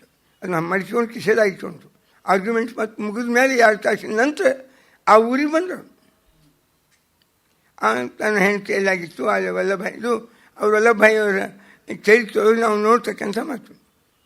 ಕರ್ತವ್ಯಕ್ಕೆ ಮಹತ್ವವನ್ನು ನೀಡಿದರೆ ಹೊರತು ಭಾವನಾತ್ಮಕ ಸಂಬಂಧಗಳಿಗೆ ಕೆಲವು ಹಿಂಗವ ಕಠೋರ ಸಂಬಂಧಗಳನ್ನು ಹರಿದುಕೊಳ್ಳಲಿಕ್ಕೆ ಕತ್ತರಿಸಿಕೊಳ್ಳಲಿಕ್ಕೆ ಬರ್ತದೆ ಮನುಷ್ಯಾಗ. ಕೆಲವು ಇಷ್ಟು ಕೋಮಲವಾದ ಸಂಬಂಧಗಳಿರ್ತಾವ, ಸೂಕ್ಷ್ಮವಾದ ಭಾವನಾತ್ಮಕವಾದ ಆ ಸಂಬಂಧಗಳನ್ನು ಕತ್ತರಿಸಿಕೊಳ್ಳಲಿಕ್ಕೆ ಮನುಷ್ಯ ಆಗುವುದಿಲ್ಲ. ಅದನ್ನು ಕತ್ತರಿಸ್ಕೊಂಡಿದ್ರು. ಅದು ಭಾಳ ದೊಡ್ಡ. ಈ 3 ಮಂದಿ ಹೆಣ್ಮಕ್ಳು ನಾವೇನು ಕಾಣ್ತಾ ಇದ್ದೀವಿ, ಕುಂತಿ ಕೋಮಲವಾದ ಸಂಬಂಧಗಳು. ಮಕ್ಕಳು ಹೊಟ್ಟೆಯೊಳಗೆ 9 ತಿಂಗಳು ಕೂತು, 9 ತಿಂಗಳಲ್ಲ 2 ವರ್ಷ ಕೂತಾವು. ದುರ್ಯೋಧನ ದುಶ್ಯಾಸನ ಯಾರಾದರೂ 9 ತಿಂಗಳು ಕೂಡಬಹುದು, ಇವ್ರು ಮಾತ್ರ 2 ವರ್ಷ ತಾಯಿ ಹೊಟ್ಟೆಯೊಳಗೆ ಕೂತು ಬಂದಾರ ದುರ್ಯೋಧನಾದಿಗಳು. ಅಂಥ 100 ಜನ ಗಂಡಸು ಮಕ್ಕಳು. ಅವರಿಗೆ ಕರುಣ ಲೋಕ ಸಹಜವಾದ, ಸ್ತ್ರೀ ಸಹಜವಾದ ಅಂತಃಕರಣ, ಪ್ರೀತಿ, ವಾತ್ಸಲ್ಯ, ಮೋಹ ಮಕ್ಕಳ ಮೇಲೆ ಇರ್ಬೋದಾಗಿತ್ತಲ್ಲ. ಕುಂತಿಗೂ ಗಾಂಧಾರಿಗೆ ಇತ್ತು. ಆದರೆ ಕರ್ತವ್ಯದ ಎದುರಿಗೆ, ತನ್ನ ಧರ್ಮದ ಎದುರಿಗೆ, ತನ್ನ ನಿಷ್ಠಾವಂತಿಕೆಯ ಎದುರಿಗೆ ಆ ಯಾವ ಮೋಹಗಳು, ಸ್ವಾರ್ಥಗಳು, ಅಂತಃಕರಣಗಳ ಸಹಿತಿದ್ದು ಸರಳ ದೂರ ಸರಿಸಿದವರು. ಇದು ಭಾಗ್ಯ. ಕೋಮಲ ಸಂಬಂಧಗಳನ್ನು ಮೀರಿದ್ಲು. ಅದು ಕಷ್ಟ, ಯಾರಿಗೂ ಆಗುವುದಿಲ್ಲ ಕೋಮಲ ಸಂಬಂಧಗಳನ್ನು ಮೀರಲಿಕ್ಕೆ. ಕಠೋರ ಸಂಬಂಧಗಳನ್ನು ಹರಿದು ಮುರಿದು ಅದನ್ನು ಒಡಿತೀವಿ ನಾವು, ಕತ್ತರಿಸಿ. ಅದರ ಗೆದ್ದವರು ಒಬ್ಬ ಕುಂತಿ, ಒಬ್ಬ ಗಾಂಧಾರಿ. ಅದೇ ರೀತಿಯಾಗಿ ಗೆದ್ದವಳು ಇನ್ನೊಬ್ಬರು ಯಾರು ಅಂದರೆ ದ್ರೌಪದಿ. ಈ ಯಾವ ಜಗತ್ತಿನ ಸಾಮಾನ್ಯ ಸ್ತ್ರೀಯರು, ಪುರುಷರು ಯಾವ ಮೋಹ ಮಮತೆಗಳನ್ನು ಗೆಲ್ಲಿಕ್ಕೆ ಆಗುವುದಿಲ್ಲ, ಗೆಲ್ಲಿಕ್ಕೆ ಸಾಧ್ಯ ಇಲ್ಲ, ಅದನ್ನು ಗೆದ್ದು ತೋರಿಸಿದ್ರು ತಮ್ಮ ಕರ್ತವ್ಯದ ದಾರಿಯೊಳಗೆ. ಅಂಥ 3 ಜನ ಮಹಿಳೆಯರು, ಅದೋ ನಾವು ದ್ರೌಪದಿಯನ್ನು ಕೇಳಲಿಕ್ಕೆ ಬಂದಿವಿ. 2 ಪ್ರಸಂಗ ಬರ್ತಾವೆ. ಈ ಸಂಕ್ಷೇಪ ಹೇಳ್ತೀನಿ, ಮುಂದೆ ವಿಚಾರ ಮಾಡ್ತೀನಿ. ದ್ರೌಪದಿಯ ಎದುರಿಗೆ ಅವಳ 5 ಜನ ಮಕ್ಕಳು, 5 ಜನ ಗಂಡಸು ಮಕ್ಕಳು, 5 ಜನ ಮಕ್ಕಳು. ರಾಜ್ಯ ಬಂತು, ಕೌರವರು ಸತ್ತು ಹೋದರು, 18 ಅಕ್ಷೋಹಿಣಿ ಸೈನ್ಯ ನಾಶವಾಯಿತು, ಇನ್ನು ಏನೂ ಉಳಿದಿಲ್ಲ. ಪಾಂಡವರು ಸಿಂಹಾಸನ ಮೇಲೆ ಕೂಡಬೇಕು. ಮಹಾಭಾರತ ಯುದ್ಧ ಮುಗಿದದ. ಮಹಾಭಾರತ ಯುದ್ಧ ಮುಗಿದ ಬಳಿಕ ಪಾಂಡವರು ಸಿಂಹಾಸನಕ್ಕೆ ಕೂಡಲಿಕ್ಕೆ ಸಿದ್ಧರಾದ ಸಂದರ್ಭ. ಆಗ ಮಧ್ಯರಾತ್ರಿಯಲ್ಲಿ ಮಲಗಿದ ದ್ರೌಪದಿಯ 5 ಜನ ಮಕ್ಕಳನ್ನು ಕೊಂದು ಹಾಕ್ತಾರೆ ಶ್ವತ್ಥಾಮಾಚಾರ್ಯರು. ಇದ್ದ ಜೀವನದ ಯಾರಿಗಾಗಿ ರಾಜ್ಯ ಪಡಿಬೇಕು, ಯಾರಿಗಾಗಿ ಯುದ್ಧ ಮಾಡಬೇಕು, ಯಾರಿಗಾಗಿ ಇದನ್ನೆಲ್ಲ ನಾವು ಕೊಡಬೇಕು. ಎಲ್ಲರಿಗೂ ಇರ್ತದೆ ಅಪೇಕ್ಷೆ. ತರುವ ಬಾಳಿ ಗಿಡ ಇದ್ದಂಗೆ ಒಂದು ಮಗುವಿಗೆ ಜನ್ಮ ಕೊಟ್ಟೆ, ಆ ಹಿರೇ ಬಾಳಿ ಗಿಡ ಸಾಯ್ತದೆ, ಹೌದಲ್ಲ? ಬಾಳೆ ಗಿಡಕ್ಕೆ ಬೀಜಿಲ್ಲ, ಬಾಳೆ ಗಿಡಕ್ಕೆ ಬೀಜ ಇರುವುದಿಲ್ಲ. ಅದು ಒಂದು ಮರಿ ಜನ್ಮ ಕೊಡ್ತದೆ, ಹೋಗ್ತದೆ. ಹಾಗೆ ರಾಜಕಾರಣಿಗಳು ಪಾಪ ಹಾಗೆ ಅಲ್ಲ, ಬಾಕಿಯವರಂತೂ ಹಾಗೆ ಇರ್ತಾರೆ. ತಮ್ಮ ಮಗ್ಗು ಒಂದು ತನ್ನ ಪಕ್ಷವನ್ನು ನಿರ್ಮಾಣ ಮಾಡಿ ಎಲ್ಲರೂ ಮಾಡ್ಯಾರ. ಎಷ್ಟು ಮಂದಿ ರಾಜಕಾರಣ ಕರ್ನಾಟಕ ಹಿಡ್ಕೊಂಡು ಇಂಡಿಯಾ ತನಕ ನೀವೆಲ್ಲ ಯಾವ ಮೋದಿ ಪದಿ ಒಂದು 2 ಇರ್ಬೇಕು, ಮದುವೆನೇ ಮಾಡ್ಕೊಳ್ಳಿ ಅಥವಾ ಮದುವೆ ಇದು ಅಂಥ ಒಂದು 2 ಯಾವ ಇರ್ಬೇಕು ಹೊರತು ಎಲ್ಲರೂ ಅವ್ರು ಮಾಡವ್ರೆ ಎಲ್ಲ. ಮತ್ತು ತನ್ನ ಮಗನೇ ಇಲೆಕ್ಷನ್ ನಿಂದಿರ್ಸ, ಆರ್ ವಿ ದೇಶಪಾಂಡೆ ನಿಲ್ಲಿಸ, ಯಾವ ಪ್ರಫುಲ್ ಪಟೇಲ್ ಅಂತಾಗಲಿ, ಮತ್ತು ಯಡಿಯೂರಪ್ಪನೂ ನಿಂದಿರಿಸಿದ. ಪಾಪ ಎಲ್ಲರೂ ಇರುವುದೇನಮ್ಮ, ಎಲ್ಲರ ಮಕ್ಕಳು ಬಂದಾರ. ಈಗ ಅವ್ರ ಹಳೆ ಜನ್ರೇಷನ್ ಮುಗೀತು, ಅವ್ರವ್ರ ಮಕ್ಕಳೆಲ್ಲ ಬಂದಾರ. ಅಂತೂ ಒಬ್ಬರು ನಿಷ್ಠುರವಾದ ಸತ್ಯ ಅಲ್ಲ, ಸತ್ಯ ನಿಷ್ಠುರಿ ಆಗಿರ್ತದೆ. ಅದು ನಿಷ್ಠುರ ಸತ್ಯ ಅಂತ ಹಿಂಗೆ ಅನ್ಬಾರ್ದು. ಅದು ಹಾಲಿನ ಪಾಯಸ ಇದ್ದಂಗೆ. ಒಂದು ಪಾಯಸ ಅನ್ನೋದ್ರೊಳಗೆ ಹಾಲು ಒಂದು ಸೇರಿದೆ. ಅದಕ್ಕೆ ಹಾಲಿನ ಪಾಯಸ ಅಂತ ಅಂಬುದು ಹೆಂಗೆ ಪುನರುಕ್ತಿ ಆಗ್ತದೆ. ಹಸಿ ವಜ್ಜಿ ಹಾಲಿನ ಪಾಯಸ ಅವೆಲ್ಲ ಅವು ಪುನರುಕ್ತಿ. ಹಂಗೆ ಸತ್ಯ ನಿಷ್ಠುರ ಅವು ಪರ್ಯಾಯವಾಚಕ ಶಬ್ದಗಳೇ. ಅವು ಎರಡೂ ಪ್ರಯೋಗ ಮಾಡಬಾರ್ದು. ಒಬ್ಬ ದೊಡ್ಡ ಪೀಠಾಧಿಪತಿ, ಸಾವಿರಾರು ಕೋಟಿ ಪ್ರಾಪರ್ಟಿ, ಸಾವಿರಾರು ಸಂಖ್ಯೆ ಕಡಿಮೆ ಆಗ್ತದೆ. ಪರಿಚಯ ಇರ್ತದೆ ಭಾಳ, ನಾ ಹೇಳಿಕ್ಕೆ ಹೋಗಿಲ್ಲ, ನನಗೆ ಅತಿ ಕೇಳಬೇಕಾದ್ರು ಯಾರು ಮುಂದೆ ಯೋಗ್ಯ ಇಂಥ ದೊಡ್ಡ ಸಂಸ್ಥಾನ, ಯಾವ ಪೀಠಾಧಿಪತಿ ಮುಂದೆ ಅಧಿಕಾರಿಯನ್ನು ವಿಚಾರ ಮಾಡಿರೇನು ಅಂತ ಸುಮ್ಮನೆ ಹಚ್ಚಿ ಅವರಂದ್ರು ಅಧಿಕ ಮಾಸ ಅಂತ ಬಂತಲ್ಲ, ಮೊನ್ನೆ ಮುಗ್ದದ. ಅಧಿಕ ಮಾಸದಾಗ ಏನಾರೇ ಅವು ಅನಾರಸ ಏನೋ ಅಂತಾರೆ, ಅಪೂಪ ದಾನ ಕೊಡ್ಬೇಕಾದ್ರೆ ಸ್ವಲ್ಪ ಯೋಗ್ಯ ಓದಿರಬೇಕು, ಶಾಸ್ತ್ರ ತಿಳ್ಕೊಂಡಿರಬೇಕು ಅಂತ ಹುಡುಕ್ತೀವಿ. ಅದು ಮುಕ್ತಲೆಯಲ್ಲಿ ಒಳಗೆ ಕೊಡೋದು, ಒಂದು ಬಾಳೆಯಲ್ಲಿ ಹಾಸಿಗೆ ನೋಡ್ಬೋದು, ಅಪೂಪಿಟ್ಟು ಮ್ಯಾಲೆ ಒಂದು ಬಾಳೆಯಲ್ಲಿ ಮುಚ್ಚಿ ಕೊಡುವುದಾದ್ರೆ ಒಬ್ಬ ಯೋಗ್ಯ ಪಂಡಿತ ಬೇಕು ಅಂತ ಹುಡುಕ್ತೀವಿ, ಸದಾಚಾರ್ಯ. ಇನ್ನು ಒಂದು ಬೆಳ್ಳಿ ತಾಟಿನೊಳಗೆ ಮತ್ತು ಅಪೂಪಿ ಹಾಕಿ ಕೊಡುವುದಿದ್ರೆ ಅಯಾನ್ನೇ ಹುಡುಕ್ತೀವಿ, ಇನ್ನೊಬ್ರು ಕೊಡೋದೇ ಇಲ್ಲ. ಮಗಳೇ ಮುತ್ತೈದಿ, ಅಯಾನೇ ಬ್ರಾಹ್ಮಣ. ಎಲ್ಲ ಕಾಮನ್ ಥಿಂಗ್ ಇದೆ, ನಾವು ಟೀಕಾ ಮಾಡಬಾರ್ದು ಇದನ್ನ. ಅಲ್ಲ ಅಂಥ ಕಣೆ ಹಂಗಿರ್ತದೆ, ಎಲ್ಲರೂ ಕೊಡ್ತಿರ್ತಾರೆ, ಎಲ್ಲೇನು ಭಾಳ ಮಾತುದಲ್ಲ, ಏನು ಹೊಸ ವಿಷಯ ಅಲ್ಲ. ಈಗ ನೀವು ನೋಡಿಲ್ಲ, ಮೊನ್ನೆ ಅಧಿಕ ಮಾಸ ಬೈದು ಹೋಗ್ಯಾರ. ಅವ್ರೇನಂದ್ರು, ಇದಂತೂ ಪೀಠಾಧಿಪತ್ಯ, ವಜ್ರ ವೈಡೂರ್ಯ ಬೆಳ್ಳಿ ಬಂಗಾರ ಸಂಪತ್ತು ಅಪಾರ ತುಂಬಿದ್ರು. ಒಂದು ಸಣ್ಣ ಬೆಳ್ಳಿ ತಾಟಿನಾಗ ಒಂದು 33 ಅನ ಅಪೂಪ ಕೊಡ್ಬೇಕಾದ್ರೆ ಅಯಾನ್ಯ ಹುಡುಕ್ತೀವಿ ನಾವು. ಇನ್ನೊಬ್ರಿಗೆ ಹೋಗಿ ರೊಟ್ಟಿ ಜಾರಿದು ತುಪ್ಪದಾಗೆ ಬೀಳಬೇಕು ಅಂತ ನಮ್ಮ ಅಪೇಕ್ಷೆ ಇರ್ತದೆ. ಅದನ್ನ ಇನ್ನೊಬ್ರಿಗೆ ಕೊಳ್ಳಿ ಹಂಗೆ ಈ ಕೈಯಿಂದ ಎತ್ತಿ ಅದಕ್ಕೆ ನಮ್ಮ ಸಂಬಂಧಿಗಳನ್ನೇ ಹುಡುಕಿ ಕೊಡ್ತೀವಿ ನಾವು. ಇದು ಓಪನ್ ಎಲ್ಲ ಪೀಠಾಧಿಪತಿಗಳ ಸೀಕ್ರೆಟ್ ಇದು. ಅಲ್ಲ ಸುಮ್ಮನೆ ನಾ ಬೈಬೇಡ, ಮತ್ತು ಎಲ್ಲರೂ ಬರ್ತಿರ್ತಾರೆ ಇಲ್ಲೇ, ಇವು ಸೀಕ್ರೆಟ್ ಇದ್ದಾರೆ. ಈ ಜಗತ್ತಿನ ವಾಸ್ತವತೆ, ನಮಗೆ ವಾಸ್ತವತೆಗೆ ಅಡ್ಜಸ್ಟ್ ಆಗ್ಲಿಕ್ಕೆ ಬರುವುದಿಲ್ಲ ಅಂತಂದ ಕ್ಷಣಕ್ಕೆ ಆ ಸತ್ಯವನ್ನು ಪರಿವರ್ತನೆ ಮಾಡಿಕೊಂಡು ಸುಳ್ಳು ಮಾಡಿಕೊಂಡು ಅದನ್ನ ಅಡ್ಜಸ್ಟ್ ಮಾಡ್ಕೋಬೇಕು ಅಂತ ಏನು ನಮಗೆ ಆಗ್ರಹ ಇಲ್ಲ. ನಮ್ಗೆ ಜೀನಿಸ್ಕೊಳ್ಳಿಕ್ಕೆ ಆಗದಿದ್ರು ಸತ್ಯನೇ. ನಮ್ಗೆ ಜೀನಿಸ್ಕೊಳ್ಳಿಕ್ಕೆ ಆಗ್ತದೆ ಇಲ್ಲ ಮತ್ತು ಬೇರೆ. ಹಂಗೆ ದ್ರೌಪದಿ ಈ ರಾಜ್ಯ 12 ವರ್ಷದ ವನವಾಸ, 1 ವರ್ಷದ ಅಜ್ಞಾತವಾಸ, ಘನಘೋರವಾದ 40 ಲಕ್ಷ ಸೈನ್ಯದ ಸಂಹಾರ, 18 ಅಕ್ಷೋಹಿಣಿ ಸೈನ್ಯದ ಚದುರಂಗ ಬಲದ ಬಲಿದಾನ ಕೊಟ್ಟು ನಾವು ನಮ್ಮದೇ ಆದ ಹಕ್ಕು ಕರ್ತವ್ಯಕ್ಕಾಗಿ ನಮ್ಮ ರಾಜ್ಯವನ್ನು ಅನ್ಯಾಯದಿಂದ ಸಂಪಾದನೆ ಮಾಡಿದ್ರು ಅಂತ ನಾವು ಅದನ್ನು ತಿರುಗಿ ಯುದ್ಧದಿಂದ ಇಸಿದುಕೊಂಡ್ವಿ, ಕಸಗೊಂಡ್ವಿ. ಸರಿ, ಈ ರಾಜ್ಯವನ್ನು ಮುಂದೆ ಆಳುವವರು ಯಾರು? ನನ್ನ ಮಕ್ಕಳು. ಇಷ್ಟು ಶ್ರಮಪಟ್ಟು 12 ವರ್ಷದ ವನವಾಸ ನಾ ಅನುಭವಿಸ್ತೀನಿ. ಈ ಯಾರು ಬಾಕಿ ಹೆಣ್ಣಂದ್ರೆ ಅನುಭವಿಸ್ಲಿಲ್ಲ, ಸುಭದ್ರ ಹಿಡ್ಕೊಂಡು ಯಾರೂ ಅನುಭವಿಸ್ಲಿಲ್ಲ. ಇಷ್ಟೆಲ್ಲ ಮಾಡ್ಕೊಂಡು ಬಂದೆ.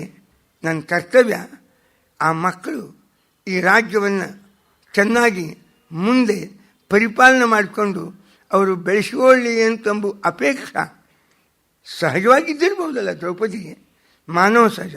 ಆದರೆ 5 ಜನ ಮಕ್ಕಳು ಮಹಾಭಾರತ ಯುದ್ಧ ಮುಗಿದ ಮೇಲೆ ಅಶ್ವತ್ಥಾಮಾಚಾರ್ಯರು ಮಲ್ಕೊಂಡಾಗ ಆ ಗೂಗೆಯಿಂದ ಪ್ರೇರಿತರಾಗಿ, ಗೂಗೆ ಅದು ಜೀವಾಭೀತ ಅಂತ ಕರೀತಾರೆ, ಅದರಂತೆ ನಾನು ಯಾಕೆ ಮಾಡಬಾರ್ದು ಅಂತ ಕೊಂದು ಹಾಕಿದಾಗ ಆ ದುಃಖದೊಳಗೂ ಕರ್ತವ್ಯ ಮರೀಲಿಲ್ಲ. ಮತ್ತು ಸಪಕಾರ ಸಿಂಹಾಸನ ಪಟ್ಟಾಭಿಷೇಕ ಅದು ಏನು ಕಾರ್ಯ ಮಾಡಿದ್ವಿ, ಅದು ಒಳಗಿನ ದುಃಖ ಏನು? ರಾಜ್ಯದ ಉತ್ತರಾಧಿಕಾರಿಗಳಾಗಿ ನನ್ನ ಹೊಟ್ಟೆಯಲ್ಲಿ ಕೂತು ಹುಟ್ಟಿ ಬಂದಿರತಕ್ಕ 5 ಜನ ಮಕ್ಕಳು, 5 ಜನ ನನ್ನ ಗಂಡಸು ಮಕ್ಕಳು, 5 ಜನರಿಂದ 5 ಮಕ್ಕಳನ್ನು ಕೊಂದು ಹಾಕಿದ ಅಶ್ವತ್ಥಾಮ. ಅವಾಗ ಆ ತಾಯಿ ಹೃದಯ ಎಷ್ಟು ದುಃಖಮಯ ಆಗಿರ್ಬೇಕು. ಆ ದುಃಖದಾಗ ಕರ್ತವ್ಯ ಬಿಟ್ಟಲೇನು? ಗಾಂಧಾರಿ ಜೀವನ ದುಃಖಮಯ ಆಗ್ತದೆ ಮುಂದೆ ಎಂಬುವ ಕಲ್ಪನಾದೊಳಗೆ ಧರ್ಮನಿಷ್ಠ ಉಳಿಸ್ಕೊಂಡು ಈಗ ಕಳ್ಕೊಂಡೇ ಬಿಟ್ಟ ಮಕ್ಕಳನ್ನ. ಆದರೂ ತನಕ ದ್ರೌಪದಿ ತನ್ನ ಅದು ತೋರಿಸಲಿಲ್ಲ ದುಃಖವನ್ನು. ಆ ದುಃಖ ಆದಾಗ ಅಶ್ವತ್ಥಾಮಾಚಾರ್ಯರನ್ನು ದ್ರೌಪದಿಯ ಕಣ್ಣೆದುರಿಗೆ ತಂದು ನಿಂದಿರಿಸ್ಯಾರ.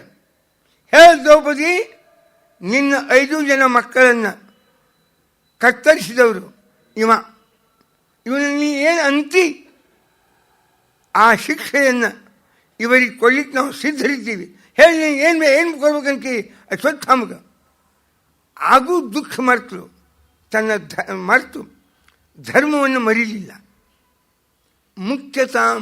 ಮುಖ್ಯತಾಂ ಏಷ ನಿತರಾಂ ಬ್ರಾಹ್ಮಣೋ ಗುರು. ಈತ ನಿಮಗೆ ಗುರುಪುತ್ರ, ಇವ್ರ ತಂದೆ ಎಲ್ಲ ವಿದ್ಯಾಗಳನ್ನು ಕಲಿಸ್ಯಾರ ನಿಮಗೆ. ಅಂತಹ ಅಶ್ವತ್ಥಾಮನನ್ನು ಕೊಲ್ಬೇಡ. ಯೋಗ್ಯ ಬ್ರಾಹ್ಮಣ, ಯಾಕೆ ಕೊಲ್ತೀರಿ? ಕೊಲ್ಬೇಡ. ಅವ್ರನ್ನ ಕೊಂದರೆ ನನ್ನ 5 ಜನ ಮಕ್ಕಳು ಬದುಕುವುದಿಲ್ಲ. ಬರ್ತಾರೇನೋ ಇಲ್ಲ. ಹಂಗಾರೆ ಯಾಕೆ ಕೊಲ್ಲಬೇಕು? ಕೊಲ್ಬೇಡ. ಇವ್ರನ್ನ ಕೊಂದ್ರೆ ಅಶ್ವತ್ಥಾಮನನ್ನು ಅವ್ರ ತಾಯಿಗೆ ಒಬ್ಬನೇ ಮಗ, ಅವಳಿಗೆ ಎಷ್ಟು ಅಳ್ತಾಳಕ್ಕೆ. ಅವಳ ಅಳುವಿಕೆಯನ್ನು ಆರಂಭ ಮಾಡುವುದರಿಂದ ನಮ್ಮ ಅಳುವಿಕೆ ಕಡಿಮೆ ಆಗುವುದಿಲ್ಲ. ನನ್ನ ಮಕ್ಕಳು ಮತ್ತು ಬದುಕಿ ಮರಳಿ ಬರುವ ಸಂಭಾವ್ಯತೆ ಸಾಧ್ಯತೆ ಇದರಿಂದದ ಅಲ್ಲ. ಬೇಡ. ಮಾರೋಗೀತ್ ಅಸ್ಯ ಜನನಿ, ಇವರ ತಾಯಿ ನಾನು ಅತ್ತಂತೆ, ಅವಳು ಅಳುವುದು ಬೇಡ. ನಮಗೆ ಅವರಿಂದ ದುಃಖ ಆಗ್ಯದ ಅಂತ ಹೇಳಿ ಅವ್ರಿಗೂ ನಾವು ಪ್ರತಿ ದುಃಖ ಮಾಡಿದರೆ ನಮ್ಮ ದುಃಖ ಕಡಿಮೆ ಆಗ್ತದೇನು? ಏನಾಗುವುದಿಲ್ಲ. ಬೇಡ. ಇದು ಹೃದಯದ ಶ್ರೀಮಂತಿಕೆ. ಇದು ಇಂಥ ವ್ಯಕ್ತಿತ್ವ ದ್ರೌಪದಿದು. ಸುಮ್ಮನೆ ಉದಾಹರಣೆ ಕೊಟ್ಟಿದ್ದು. ಹಿಂಗೆ ಇಡೀ ಜೀವನದಾಗ ತನಗೆ ಯಾರಿಂದ ದುಃಖ ಆಗಲಿ ಅದನ್ನು ಮರೆತು ಬಾಳುವ ಅವಳ ಹೃದಯದ ಶ್ರೀಮಂತಿಕೆ ಬಹಳ ದೊಡ್ಡದು. ಯಾವುದು? ದ್ರೌಪದಿದು. ಅದಕ್ಕೆ ಇವತ್ತಿಗೂ ಅವರನ್ನು ನಾವು ಕಾಣ್ತೀವಿ. ಇವತ್ತಿಗೂ ದ್ರೌಪದಿಯನ್ನು ನಾವು ಗೌರವಿಸೋದು. ಅಹಲ್ಯ, ದ್ರೌಪದಿ, ಸೀತಾ, ತಾರಾ, ಮಂಡೋದರಿ ತಥಾ ಪಂಚಕನ್ಯಾ ಸ್ಮರಣೆ ನಿತ್ಯಮಂತದ ಅದರೊಳಗೂ ಅಹಲ್ಯ, ದ್ರೌಪದಿ, ಸೀತಾ, ತಾರಾ, ಮಂಡೋದರಿ ತಥಾ. ಇನ್ನು ಯಾರೇ ಹೆಣ್ಮಕ್ಳಿರಲಿ, ಈ ದ್ರೌಪದಿಯ ಜೀವನದಾಗ ಬಂದಷ್ಟು ದುಃಖ ಆ ಸಿಂಹಾಸನ ಮೇಲೆ ಕೂಡ್ಲಿಕ್ಕೆ ಹೋಗುವಾಗ ಕರ್ತವ್ಯ ಪ್ರಜ್ಞೆ ಜಾಗೃತ ಆಗಿತ್ತೆ ಹೊರತು ಭಾವನಾತ್ಮಕವಾಗಿ ಮಕ್ಕಳನ್ನ ನೆನೆಸ್ತಾ ಅಳ್ತಾ ಕೂಡಲಿಲ್ಲ ಅವರು. ಆ ದುಃಖದಾಗ ಧರ್ಮ ಮರೆಯೋದು ಬಹಳ. ಮನುಷ್ಯ ಧರ್ಮವನ್ನು, ದೇವರನ್ನು ಅತಿಕ್ರಮಣ ಮಾಡೋದು 2 ವೇಳೆ ಅಕ್ಕ. ಒಂದು ಭಾರೀ ದುಃಖ ಆದಾಗ, ದಾರಿದ್ರ್ಯ, ಕಷ್ಟ, ಪರಿಸ್ಥಿತಿಗಳು ವಿಕಟವಾಗಿ ಬಂದಾಗ ಯಾರಾದರೂ ಧರ್ಮವನ್ನು, ದೇವರನ್ನು, ನಿಯಮಗಳನ್ನು ಮೀರ್ತಾರೆ, ಸಹಜದ. ಸಮೃದ್ಧಿ ಬಹಳ ಆಯ್ತು ಅಂದರೂ ಬಹಳ ಜನರ ಜೀವನದಾಗ ಸಮೃದ್ಧಿ ಬಹಳ ಆದುದರಿಂದಲೇ ದೇವರು, ಧರ್ಮ, ನೀತಿ, ನಿಯಮ ಎಲ್ಲನೂ ಮೀರ್ತಾರೆ. ಅದೊಂದು ದೊಡ್ಡ ಇತಿಹಾಸ ಇದೆ. ಈ ಕ್ರಿಕೆಟ್ ಆಟ ಆಡುವವರು, ಸಿನಿಮಾ ನಟನ ಮಾಡುವ ಹೆಣ್ಮಕ್ಳು, ಗಂಡಸರು, ರಾಜಕಾರಣಿಗಳು, ಇವ್ರ ಜೀವನದಾಗ ನೈತಿಕತೆ ಅಂಬುದು ಲವಲೇ ಸಿಗುವುದಿಲ್ಲ ನಿಮಗೆ. 1 ತಿಂಗಳು, 6 ತಿಂಗಳು, 3 ತಿಂಗಳಿಗೊಮ್ಮೆ ಮದುವೆ ಚೇಂಜು. ಅದು ಡೈವರ್ಸ್ ಆಯಿತು, ಇನ್ನೊಂದು ಮಾಡ್ಕೊಂಡ ನಿತ್ಯ ಪೇ ನೋಡ್ತಿಲ್ಲ. ಮತ್ತು ಅದೇ ಅವೆಲ್ಲ ಸಿನಿಮಾ ನಟರು, ಆ ಹೆಣ್ಮಕ್ಳು ಅಷ್ಟೇ, ಗಂಡಸರು ಅಷ್ಟೇ. ಯಾಕೆ? ಸಮೃದ್ಧಿ, ಕೀರ್ತಿ, ಹಣ, ಇವು ದೇವರು, ಧರ್ಮ, ನೀತಿ, ತತ್ವ ಇವೆಲ್ಲನೂ ನಾಶ ಮಾಡ್ತದೆ. ಇವಾಗ ಪ್ರತ್ಯಕ್ಷ ನಾಶ ಆದದ್ದು. ಒಬ್ಬೊಬ್ಬರು ರಾಜಕಾರಣಿಗಳು 2-3 ಹೆಣ್ಣಂದರು. ಇದು ಆಫೀಷಿಯಲಿ, ನಾನು ಆಫೀಷಿಯಲೇನು ಇಷ್ಟು ಅನೈತಿಕ ತುಂಬಿದ. ನಿಮ್ಗೆ ಅದ್ರ ಪರಿಚಯ ಇಲ್ಲ. ಸ್ವಲ್ಪ ಏನಾರೆ ಅವ್ರ ಜೋಡಿ ಒಡನಾಡಿಗಳೇನಾದ್ರು ನಿಮ್ಮ ಕೈಯಾಗ ಸಿಕ್ಕರು ಅಂದರೆ ಸ್ವಲ್ಪ ಅವ್ರು ಕಸಿಸೋಡ್ರಿ. ನಿಮ್ಮ ಸಾರ್ವಕಾಲಿಕ ಒಂದು ತತ್ವಜ್ಞಾನ ಏನದ ಮಹಾಭಾರತ ಹೇಳಿದ್ದು, ಅದಕ್ಕೆ ಭಾಳ ಹೊಂದಾಣಿಕೆ ಆಗ್ತದೆ. ಬರೋಬ್ಬರು ಮಾತು ಹೇಳ್ಯಾರ. ಅದಕ್ಕೆ ಏನು ಮಹಾಭಾರತ ಅಂದರೆ ಎಲ್ಲ ಅಮೂರ್ತವಾದ ವೇದ, ಉಪನಿಷತ್ತುಗಳು, ಇವುಗಳಲ್ಲಿ ತಕ್ಕ ಮೂಲಭೂತ ಧರ್ಮ ನಿಯಮಗಳಿಗೆ ಅವು ಅಮೂರ್ತವಾದ ತತ್ವಜ್ಞಾನ, ನೀತಿ, ರೀತಿ, ಧರ್ಮಗಳಿಗೆ ಮೂರ್ತವಾದ ರೂಪವನ್ನು ಕೊಟ್ಟದ್ದೇ ಅದು ಇತಿಹಾಸ. ಇತಿಹಾಸವನ್ನು ಓದಿ ಮಾಡುವುದೇನು ಅಂದರೆ ಮೂರ್ತವಾದ ಘಟನಾದೊಳಗೆ ಅಮೂರ್ತವಾದ ಆ ಮೂಲಭೂತ ವಿಚಾರಗಳು ಹೇಗೆ ಅಡಕವಾಗಿವೆ ಎಂಬುದನ್ನು ತಿಳಿಯೋದೇ ಇತಿಹಾಸದಿಂದ ತತ್ವಜ್ಞಾನವನ್ನು ತಿಳಿಯೋದು. ತತ್ವಜ್ಞಾನಕ್ಕೆ ಉದಾಹರಣೆಯಾಗಿ ದೃಷ್ಟಾಂತವಾಗಿ ಇತಿಹಾಸವನ್ನು ನಮ್ಮ ಕಣ್ಣೆದುರಿಗೆ ನಾವು ಗುರುತಿಸೋದು. ಇದು ಈ ಕೆಲಸ ಇತಿಹಾಸವನ್ನು ಬರೀ ಹಿಸ್ಟಾರಿಕಲ್ ಒಂದು ರಿಪೋರ್ಟ್ ಅಲ್ಲ, ಇಷ್ಟು ಮಂದಿ ಸತ್ರು ಇಷ್ಟು ಮಂದಿ ಇದ್ದರು ಅಂತ ರಿಪೋರ್ಟ್ ಅಲ್ಲ, ಮುನ್ಸಿಪಾಲ್ಟಿ ರಿಪೋರ್ಟ್ ಅಲ್ಲ ಇತಿಹಾಸ ಅಂದರೆ. ಅದರ ಹಿಂದೆ ಒಂದು ಸಾಂಸ್ಕೃತಿಕವಾದ, ಒಂದು ಧಾರ್ಮಿಕವಾದ, ಒಂದು ಮನೋವೈಜ್ಞಾನಿಕವಾದ, ಒಂದು ತಾತ್ವಿಕವಾದ, ಜೊತೆಗೆ ರಸಸೃಷ್ಟಿಯನ್ನು ಮಾಡಿದ ಎಲ್ಲ ಭೂಮಿಕೆಗಳು ನೀವು ಕಾಣುವ ರಾಮಾಯಣ ಮಹಾಭಾರತಾದಿ ಇತಿಹಾಸಗಳ ಹಿಂದೆ ಇವೆಲ್ಲನೂ ಇದು ಇತಿಹಾಸ. ತತ್ವಜ್ಞಾನದ ಸಾರ್ವಕಾಲಿಕವಾದ ಯಥಾರ್ಥವಾದ ವಿಚಾರಗಳ ಒಂದು ಮೂರ್ತವಾದ ರೂಪವೇ ಅದು ನಾವು ನೀವು ಕಾಣುವ ಇತಿಹಾಸ. ಇದು ಇತಿಹಾಸದ ಸ್ವರೂಪ. ಆ ರೀತಿಯಾಗಿ ದ್ರೌಪದಿ ಈ ಎಲ್ಲ ನಿಯಮಗಳಿಗೆ, ತತ್ವಗಳಿಗೆ ಒಂದು ಸಂಕೇತವಾಗಿ ನಮ್ಮ ಕಣ್ಣೆದುರಿಗೆ ಕಾಣ್ತಾ ಅನ್ನೋ ಹಿನ್ನೆಲೆಯಲ್ಲಿ ನಾವು ಕಾಣ್ತಾ, ವೇದವ್ಯಾಸ ದೇವರು ದ್ರೌಪದಿ ಎಂಬುವ ಒಂದು ಪಾತ್ರ ಹೇಗೆ ನಿರ್ಮಾಣ ಮಾಡಿದರು, ಅದ್ಭುತದ. ಪುರುಷ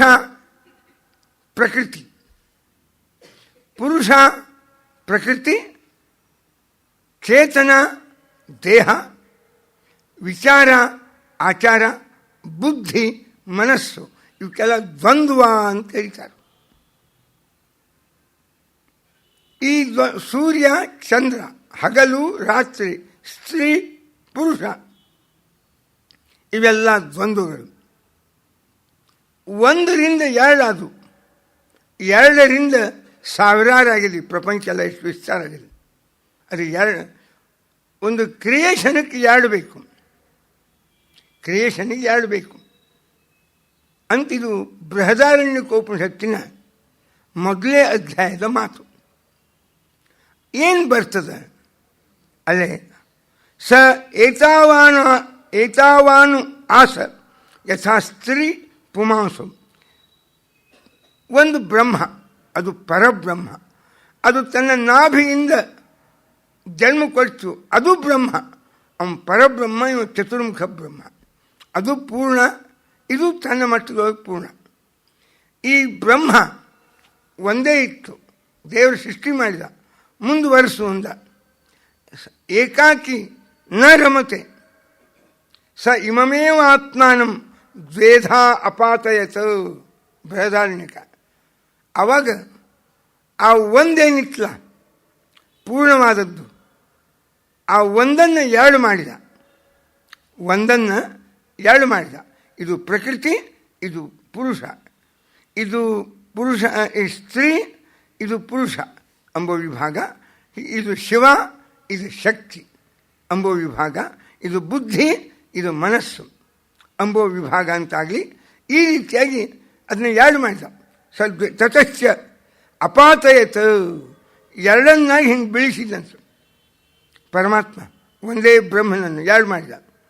ಯಾವುದು ಮೊದಲು ಒಂದು ಹೋಳು ಅಂದರೆ ಒಂದು ಭಾಗ ಬಿತ್ತು, ಅದು ಪತ ಅಂತ ಸಂಸ್ಕೃತ ಧಾತು, ಬೀಳು ಅಂತ ಅರ್ಥ.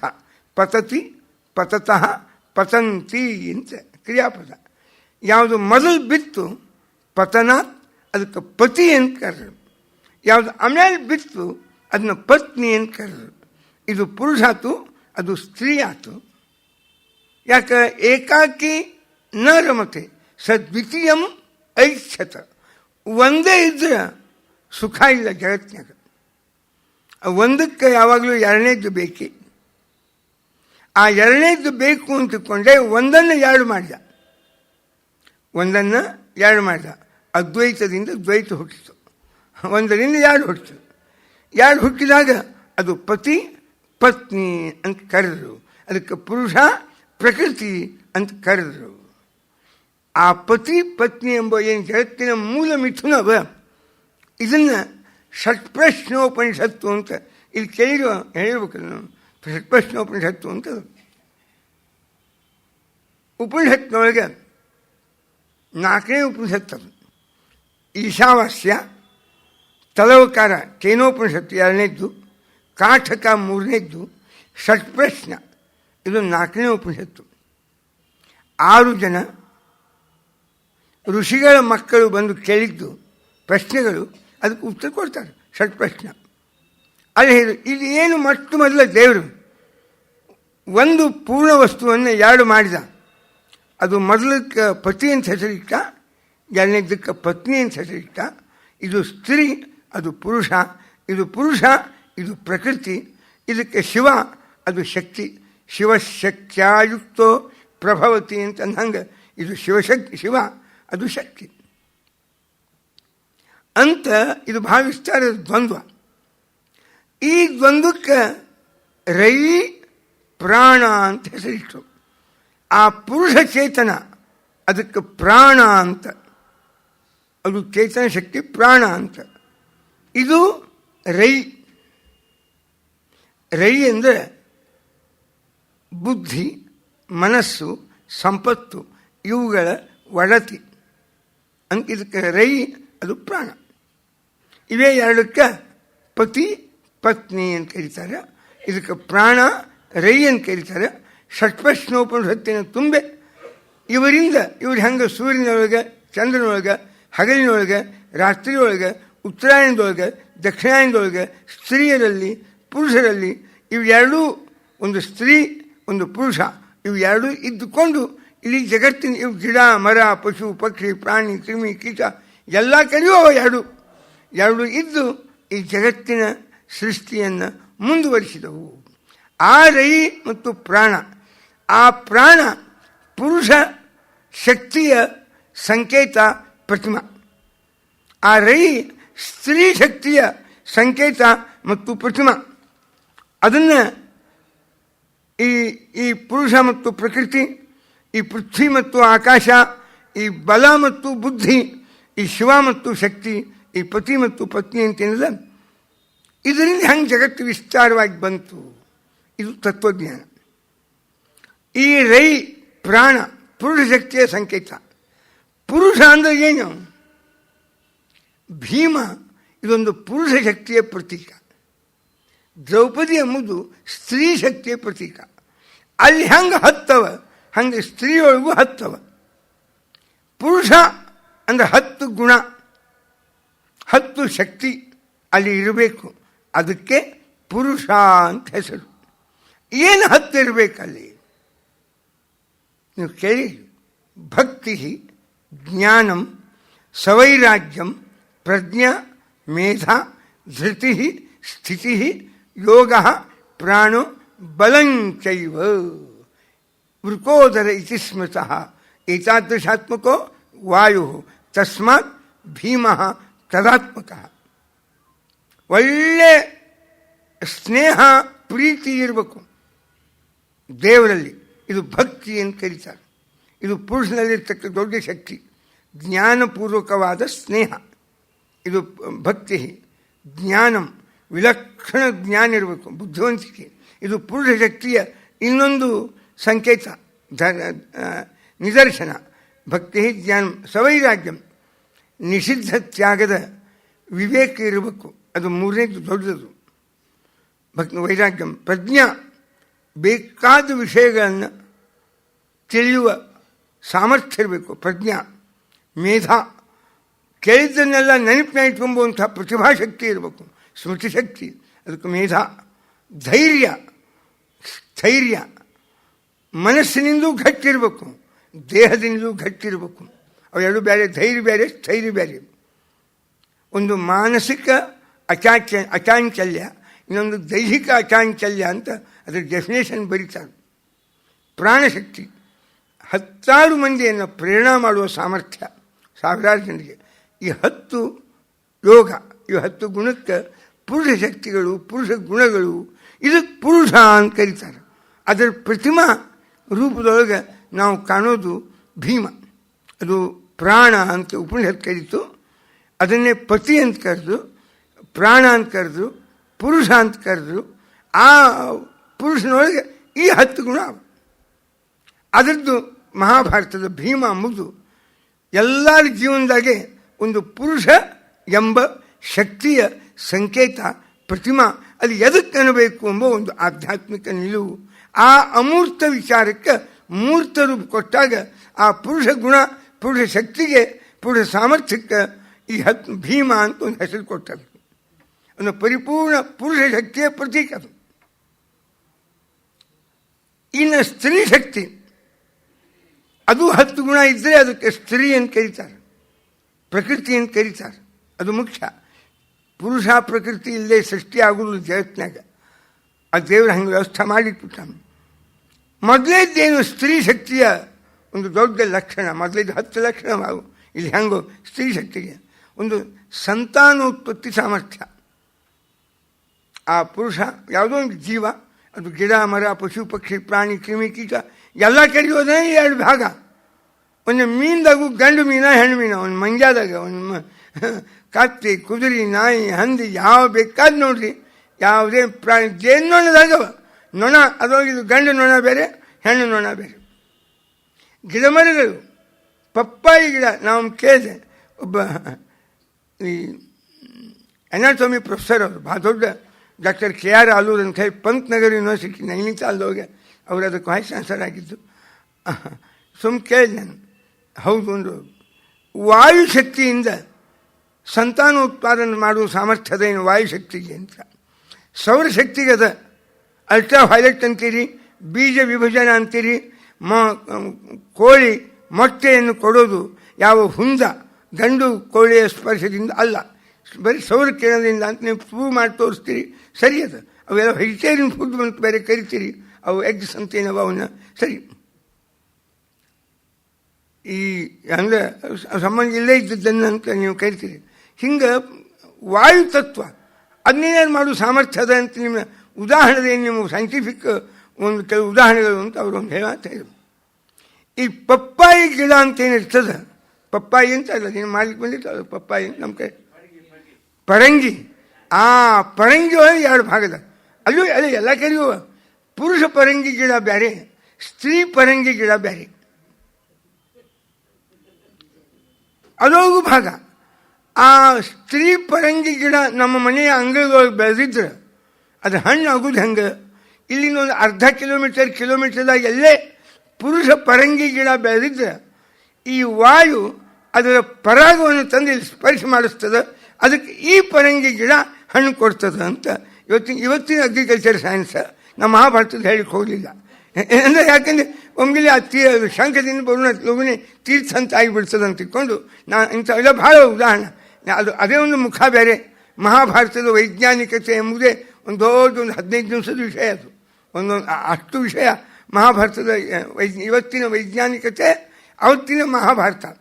ಯಾವಾಗಲೂ ಒಂದು ತತ್ವ, ಸಾರ್ವಕಾಲಿಕವಾದ ತತ್ವ, ಯೂನಿವರ್ಸಿಯಲ್ ಟ್ರುತ್ ಅಂತ ನೀವು ಅದನ್ನು ನಿರ್ಣಯ ಮಾಡಬೇಕಾಗಿದ್ದರೆ ಇವತ್ತಿನ ವಿಚಾರಗಳು, ಇವತ್ತಿನ ವೈಜ್ಞಾನಿಕ ಪ್ರಗತಿಗಳು ವಾಸ್ತವಿಕವಾದ ಇವತ್ತಿನ ಪ್ರಪಂಚವನ್ನು ಗಮನಿಸಿದಾಗ ಏಳುವ ಪ್ರಶ್ನೆಗಳೇ ಬೇರೆ.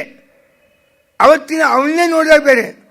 ಅವುಗಳನ್ನು, ಮಹಾಭಾರತದ ವಿಚಾರಗಳನ್ನು ಇವತ್ತಿನ ಕಾಲದ ಸಮಾಜದ ಮುಂದುವರಿಯುವಿಕೆ, ವೈಜ್ಞಾನಿಕ ಪ್ರಗತಿ, ಅಧ್ಯಯನದ ಬೆಳವಣಿಗೆ, ಇವತ್ತು ನಿರ್ಮಿತವಾದ ವಿಚಾರಗಳ ಎದುರಿಗೆ ಮುಖಾಮುಖಿಯಾಗಿ ಆ ವಿಚಾರಗಳನ್ನು ಇಟ್ಕೊಂಡು ಅಳಿಬೇಕು ನಾವು. ಅಂದಾಗ ಇವತ್ತಿನ ಮಹಾಭಾರತದ ವಿಚಾರಗಳಿಗೆ ಅದು ಸಾರ್ವಕಾಲಿಕ ಹೆಂಗದ ಎಂಬುದು ನಿಮ್ಗೆ ಅರ್ಥ ಆಗ್ತದೆ. ಇಲ್ಲಾಂದರೆ ಏನೋ ಗಲ್ಲ ಪ್ರಮಾಣ ಅಧಿಕ ಮಾಸ ಮಹಾತ್ಮಕ್ಕೆ ಹಂಗೆ ಆಗ್ತದೆ, ಹಂಗೆ ಆಗಬಾರ್ದು.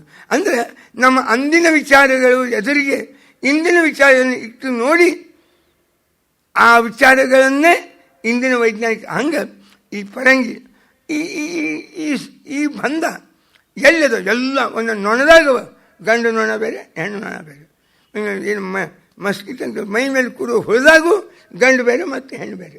ಇದೊಂದು ಏನು ಮೂಲಭೂತವಾಗಿರ್ತಕ್ಕ ಇದರ ಒಂದು ಸಂಕೇತವಾಗಿ ಒಂದು ಪುರುಷ ಶಕ್ತಿ, ಅದಕ್ಕೆ ಭೀಮ ಅಂತ ಹೆಸರಿಟ್ಟರು. ಪರಿಪೂರ್ಣ ಶಕ್ತಿ. ಅದು ಪುರುಷ ಶಕ್ತಿ ಹಂಗೆ. ಒಂದು ಪುರುಷ ಅಂದರೆ ಏನಿರಬೇಕು? ಅರ್ಹತೆಗಳು, ಗುಣಗಳು, ಶಕ್ತಿಗಳು, ತಿಳುವಳಿಕೆಗಳು, ಧರ್ಮಗಳು. ಅದನ್ನು ಒಂದು ಭೀಮ ಅಂಬುವ ಒಬ್ಬ ಮರಾಠಿ ಒಂದು ಭಾಳ ಚಂದ ಪುಸ್ತಕ ಬರ್ದಾನೆ. ಡಾಕ್ಟರ್ PV ವರ್ತಕ್ ಅಂತ ಹೇಳಿ ದೊಡ್ಡ ಹಾಸ್ಪಿಟಲ್ ಅದ ಒಂದು ಪುಣೆದಾಗ. ಈಗ ಒಂದು ವರ್ಷ ಆಯ್ತು ಅವ್ನು ತೀರ್ಕೊಂಡು. PV ವರ್ತಕ್ ಅಂತ ಹೇಳಿ ಅವ ಸ್ವಯಂಭೂ ಅಂತ ಒಂದು ಪುಸ್ತಕ ಬರ್ದಾನೆ. ಅವ್ನು ದೊಡ್ಡ MD ಡಾಕ್ಟರ್. ಅದು ಸ್ವಯಂಭೂ ಅಂದರೆ ಭೀಮ ಅಂಬುದು, ಪುರುಷ ಅಂಬುದು ಹಂಗೆ ಸ್ವಯಂಭೂ ಶಕ್ತಿ. ಇದರ ಸಂಕೇತವಾಗಿ ಭಾಳ ಚಂದ ತನ್ನದೇ ಆದ ಮೆಡಿಕಲ್ ಗ್ರೌಂಡ್ದಿಂದ ವಿಮರ್ಶೆ ಮಾಡ್ಯಾನ. ಮೆಡಿಕಲ್ ಗ್ರೌಂಡಿಂದ ಅದು ಭೀಮ ಅಂಬು ಶಕ್ತಿ ಸ್ವಯಂಭೂ, ಅದು ಸ್ವಯಂಭೂ ಶಕ್ತಿ. ಅದು ಹಾಗೆ ದ್ರೌಪದಿ ಎಂಬುದು ಸ್ತ್ರೀ ಶಕ್ತಿಯ ಸಂಕೇತ. ಮೊದಲೇದು ಯಾವುದು? ಸ್ತ್ರೀಯ ಗುಣ. ಅದು ಸ್ತ್ರೀಯಲ್ಲೇ ಇರ್ತಕ್ಕ ಗುಣ. ಅದಕ್ಕೆ ಎಂದೂ ಪುರುಷ ಆ ಗುಣವನ್ನು ತನ್ನಲ್ಲಿ, ನೌಕರಿ ಚಾಕರಿ ಪುರುಷರೇ ಪ್ರೈಮ್ ಮಿನಿಸ್ಟರ್ ಆಗಬೇಕೇನು, ಹೆಣ್ಮಕ್ಳು ಆಗಬಾರ್ದು ಹಾಗೆ ನೇಮಿಲ್ಲ. ಬೇಕಾದ ಹೊರಗಿನ ವೃತ್ತಿಯನ್ನು ಅವಲಂಬಿಸಲಿ. ಏನೋ ಸ್ತ್ರೀಯರು CM ಆಗ್ಬೋದು, PM ಆಗ್ಬೋದು, ಅಥವಾ ಪೈಲಟ್ ಆಗ್ಬೋದು. ಈ ಪೈಲಟ್ ಆಗ್ತಾರೆ, IPS, ಪೊಲೀಸ್ ಆಗಬಾರ್ದೇನು ಹೆಣ್ಮಕ್ಳು? ಅವರು ಕಿರಣ್ ಬೆಳಿಗ್ಗೆ ಅಗ್ರಿ ಬಂದಿದ್ದಾರೆ. ಎಲ್ಲ ಕ್ಷೇತ್ರದಾಗೂ ಗಗನಯಾತ್ರೆ ಹಿಡ್ಕೊಂಡು ಜಗತ್ತಿನ ಎಲ್ಲ ಕ್ಷೇತ್ರದಾಗೂ ಸ್ತ್ರೀ ಅಧಿಕಾರದ ಸಂಪೂರ್ಣದ. ಆದರೆ ಸಂತಾನೋತ್ಪಾದನೆ ಮಾಡಬೇಕು ಅಂದರೆ ಅದು ಸ್ತ್ರೀನೇ ಮಾಡಬೇಕದು. ಅದು ಇಲ್ಲ ನಮ್ಮನ್ಯಾಗ ನಾವು ಮನೆಯವರಿಗೆ ಕೊಟ್ಬಿಡ್ತೀವಿ, ಅವರೇ ಹಳಿತಾರೆ, ಹಿಂಗೆ ಅಲ್ಲಿಗೆ ಬರೋದಿಲ್ಲ. ಅಲ್ಲ ಸುಮ್ಮನೆ ಇಲ್ಲ, ಈಗ ಸುಮ್ಮನೆ ನಮಗೆ ಯಾಕೆ ಶ್ರಮ? ಒಂದು ಮೊದಲೇದ್ದು ಅವರು ಅಂದರು, ಎರಡನೇದು ನಾವು ಹಿಂಗೆ ಚೇಂಜ್ ಮಾಡ್ಕೊಂಡಿವಿ ಅಂತ ಯಾವ ಮನೆ ಹೋಗಿ ಇವತ್ತಿನ ತನಕ ಆಗಿಲ್ಲ. ಮಗುವಿಗೆ 9 ತಿಂಗಳ ಹೊಟ್ಟೆಯೊಳಗೆ ಇಟ್ಕೊಂಡು ಜನ್ಮ ಕೊಡುವ ಈ ಸಾಮರ್ಥ್ಯ, ಈ ಕಾರ್ಯ ಅದು ಸ್ತ್ರೀಯಿಂದೇ ನಡಿಬೇಕು. ಅದು ಸ್ತ್ರೀದೇ ಒಂದು ಗುಣ. ಅದು ಇದಕ್ಕೆ ಸ್ತ್ರೀ ಅಂತ ಕರೀತಾರೆ. ಯಾವುದು ಅಂದರೆ ಸಂತಾನೋತ್ಪಾದನ ಸಾಮರ್ಥ್ಯವನ್ನು ಹೊಂದೋದು. ಇದು ಹಂಗೆ ಭಕ್ತಿ, ಜ್ಞಾನಂ, ಸವೈರಾಗ್ಯಂ, ಪ್ರಜ್ಞಾ, ಮೇಧಾ, ಧೃತಿ, ಸ್ಥಿತಿ ಅಂತ 10 ಗುಣಗಳಿಗೆ ಸಮಷ್ಟಿಯಾಗಿ ಸಂಕೇತವಾಗಿ ನೀವು ಪುರುಷ ಎಂಬ ಶಕ್ತಿಯ ವಿಶ್ಲೇಷಣೆಯನ್ನು ಕಂಡ್ರಿ. ಹಂಗೆ ಮಹಾಭಾರತ ಹೇಳ್ತದೆ. ಮೊದಲೇದು ಯಾವುದು ಅಂದರೆ ದೊಡ್ಡ ಗುಣ ಯಾವುದು? ಸಂತಾನೋತ್ಪಾದನ ಸಾಮರ್ಥ್ಯ. ಎರಡನೇದ್ದು ಸೌಂದರ್ಯಂ. ಸೌಂದರ್ಯ ಪುರುಷನಿಗಿಂತ ಲೋಕವಿಲಕ್ಷಣ ಸೌಂದರ್ಯ ಸ್ತ್ರೀಯೊಳಗಿರ್ತದೆ. ನಿಮ್ಗೆ ದ್ರೌಪದಿಯ ಚರಿತ್ರೆಯನ್ನು ನೀವು ಮತ್ತೆ ಕೇಳ್ತೀರಿ, ನಾಳೆ ಬರ್ತದದು. ದ್ರೌಪದಿಯ ಸೌಂದರ್ಯ ಲೋಕವಿಲಕ್ಷಣ ಸೌಂದರ್ಯ ಇತ್ತು.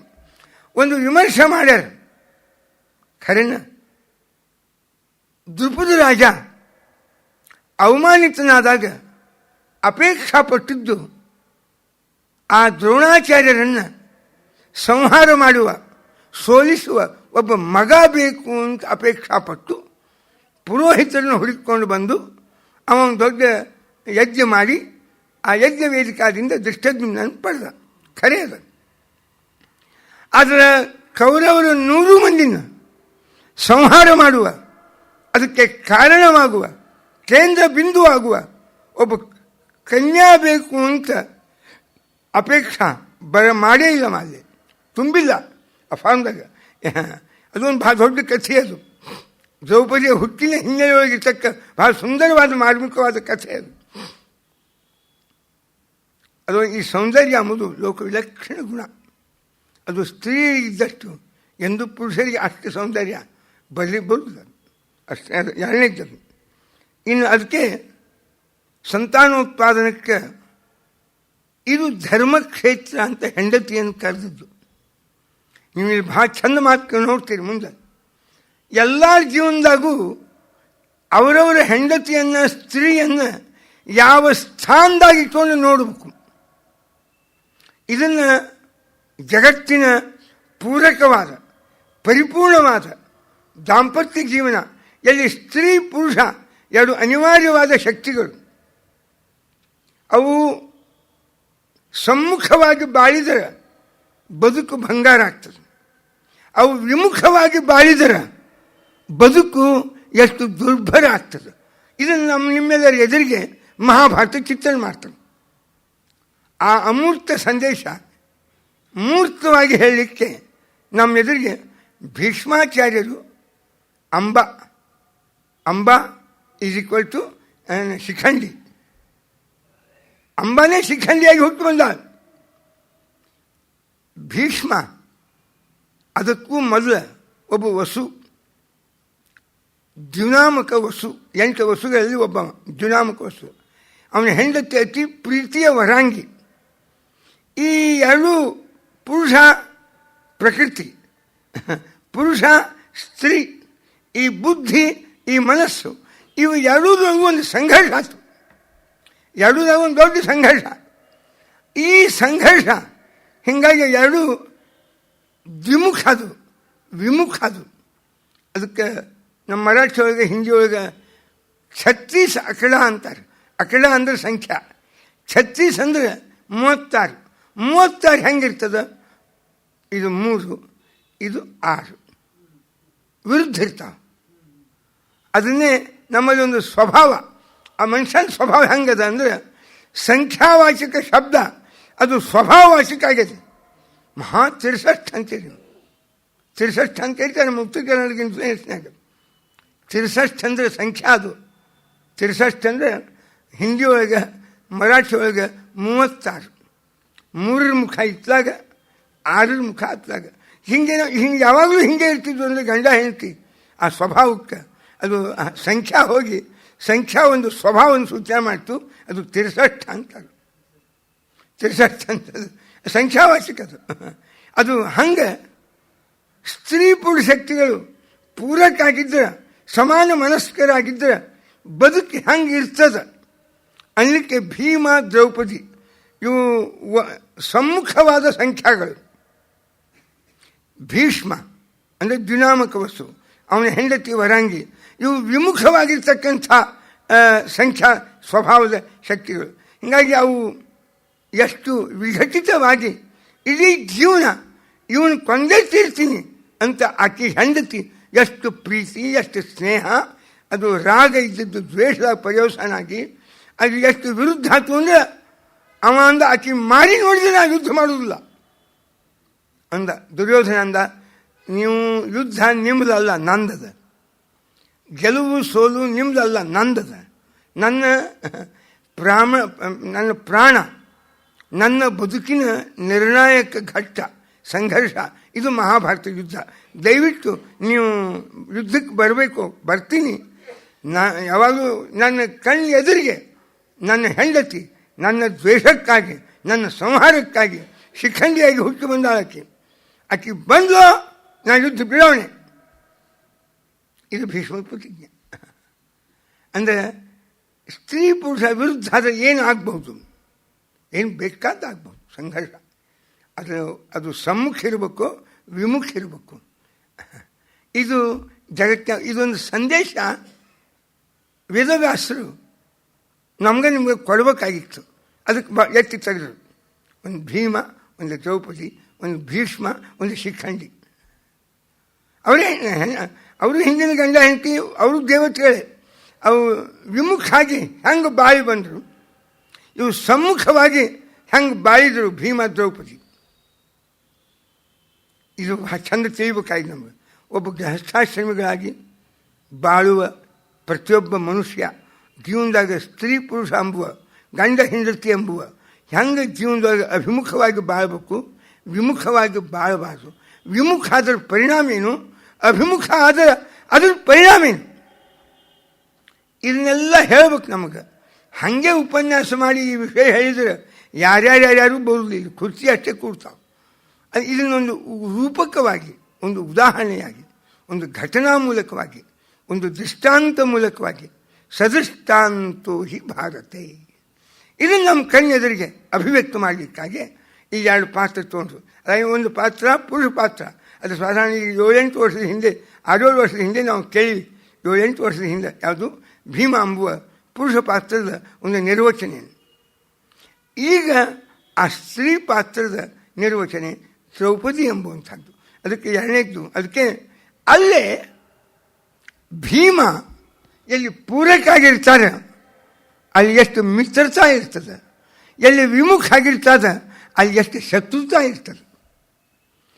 ಶಿಖಂಡಿ ಈ ಗಂಡನ ಕೊಲ್ಲಿಕ್ಕೆ ನಾನು ಹುಟ್ಟು ಬರ್ತೀನಿ ಅಂತ ಕೊಲ್ಲಿಕ್ಕೆ ಹುಟ್ಟು ಬಂದು ತಪಶ್ಚರ್ಯ ಮಾಡಿ, ಆ ಭೀಷ್ಮನ ಹಿಂದಿನ ಹೆಂಡತಿ ವರಾಂಗಿ, ಆಕೆನ ಮಾರಿ ನೋಡಿದ್ರೆ ಯುದ್ಧ ಬಿಡ್ತೀನಿ, ಇಷ್ಟು ಅಷ್ಟು ವಿರುದ್ಧ ಶಕ್ತಿಗಳದು. ಇವು ಬದುಕಿನಾಗ ಸ್ತ್ರೀ ಪುರುಷ ಹಿಂಗೆ ವಿಮುಖ ಆದರೆ ಹಣೆ ಬಾರಿ ಹಿಂಗಾಗ್ತದೆ. ಅದೇ ಸಮ್ಮುಖ ಆಗಿದ್ದರೆ ಭೀಮಸೇನ್ ದೇವರು ಹೇಳ್ತಾರೆ ಅಣ್ಣಗೆ, ಧರ್ಮರಾಜಿಗೆ, ಅಣ್ಣ, ಜೀವನದೊಳಗೆ ನಾವು ಹೋದರೂ ಜಗತ್ತಿಗೆ ನಾವು ಕೊಡೋದು 3 ಫಲಾನಿ ತ್ರೀಣಿ ಶಿಷ್ಯಂತೆ.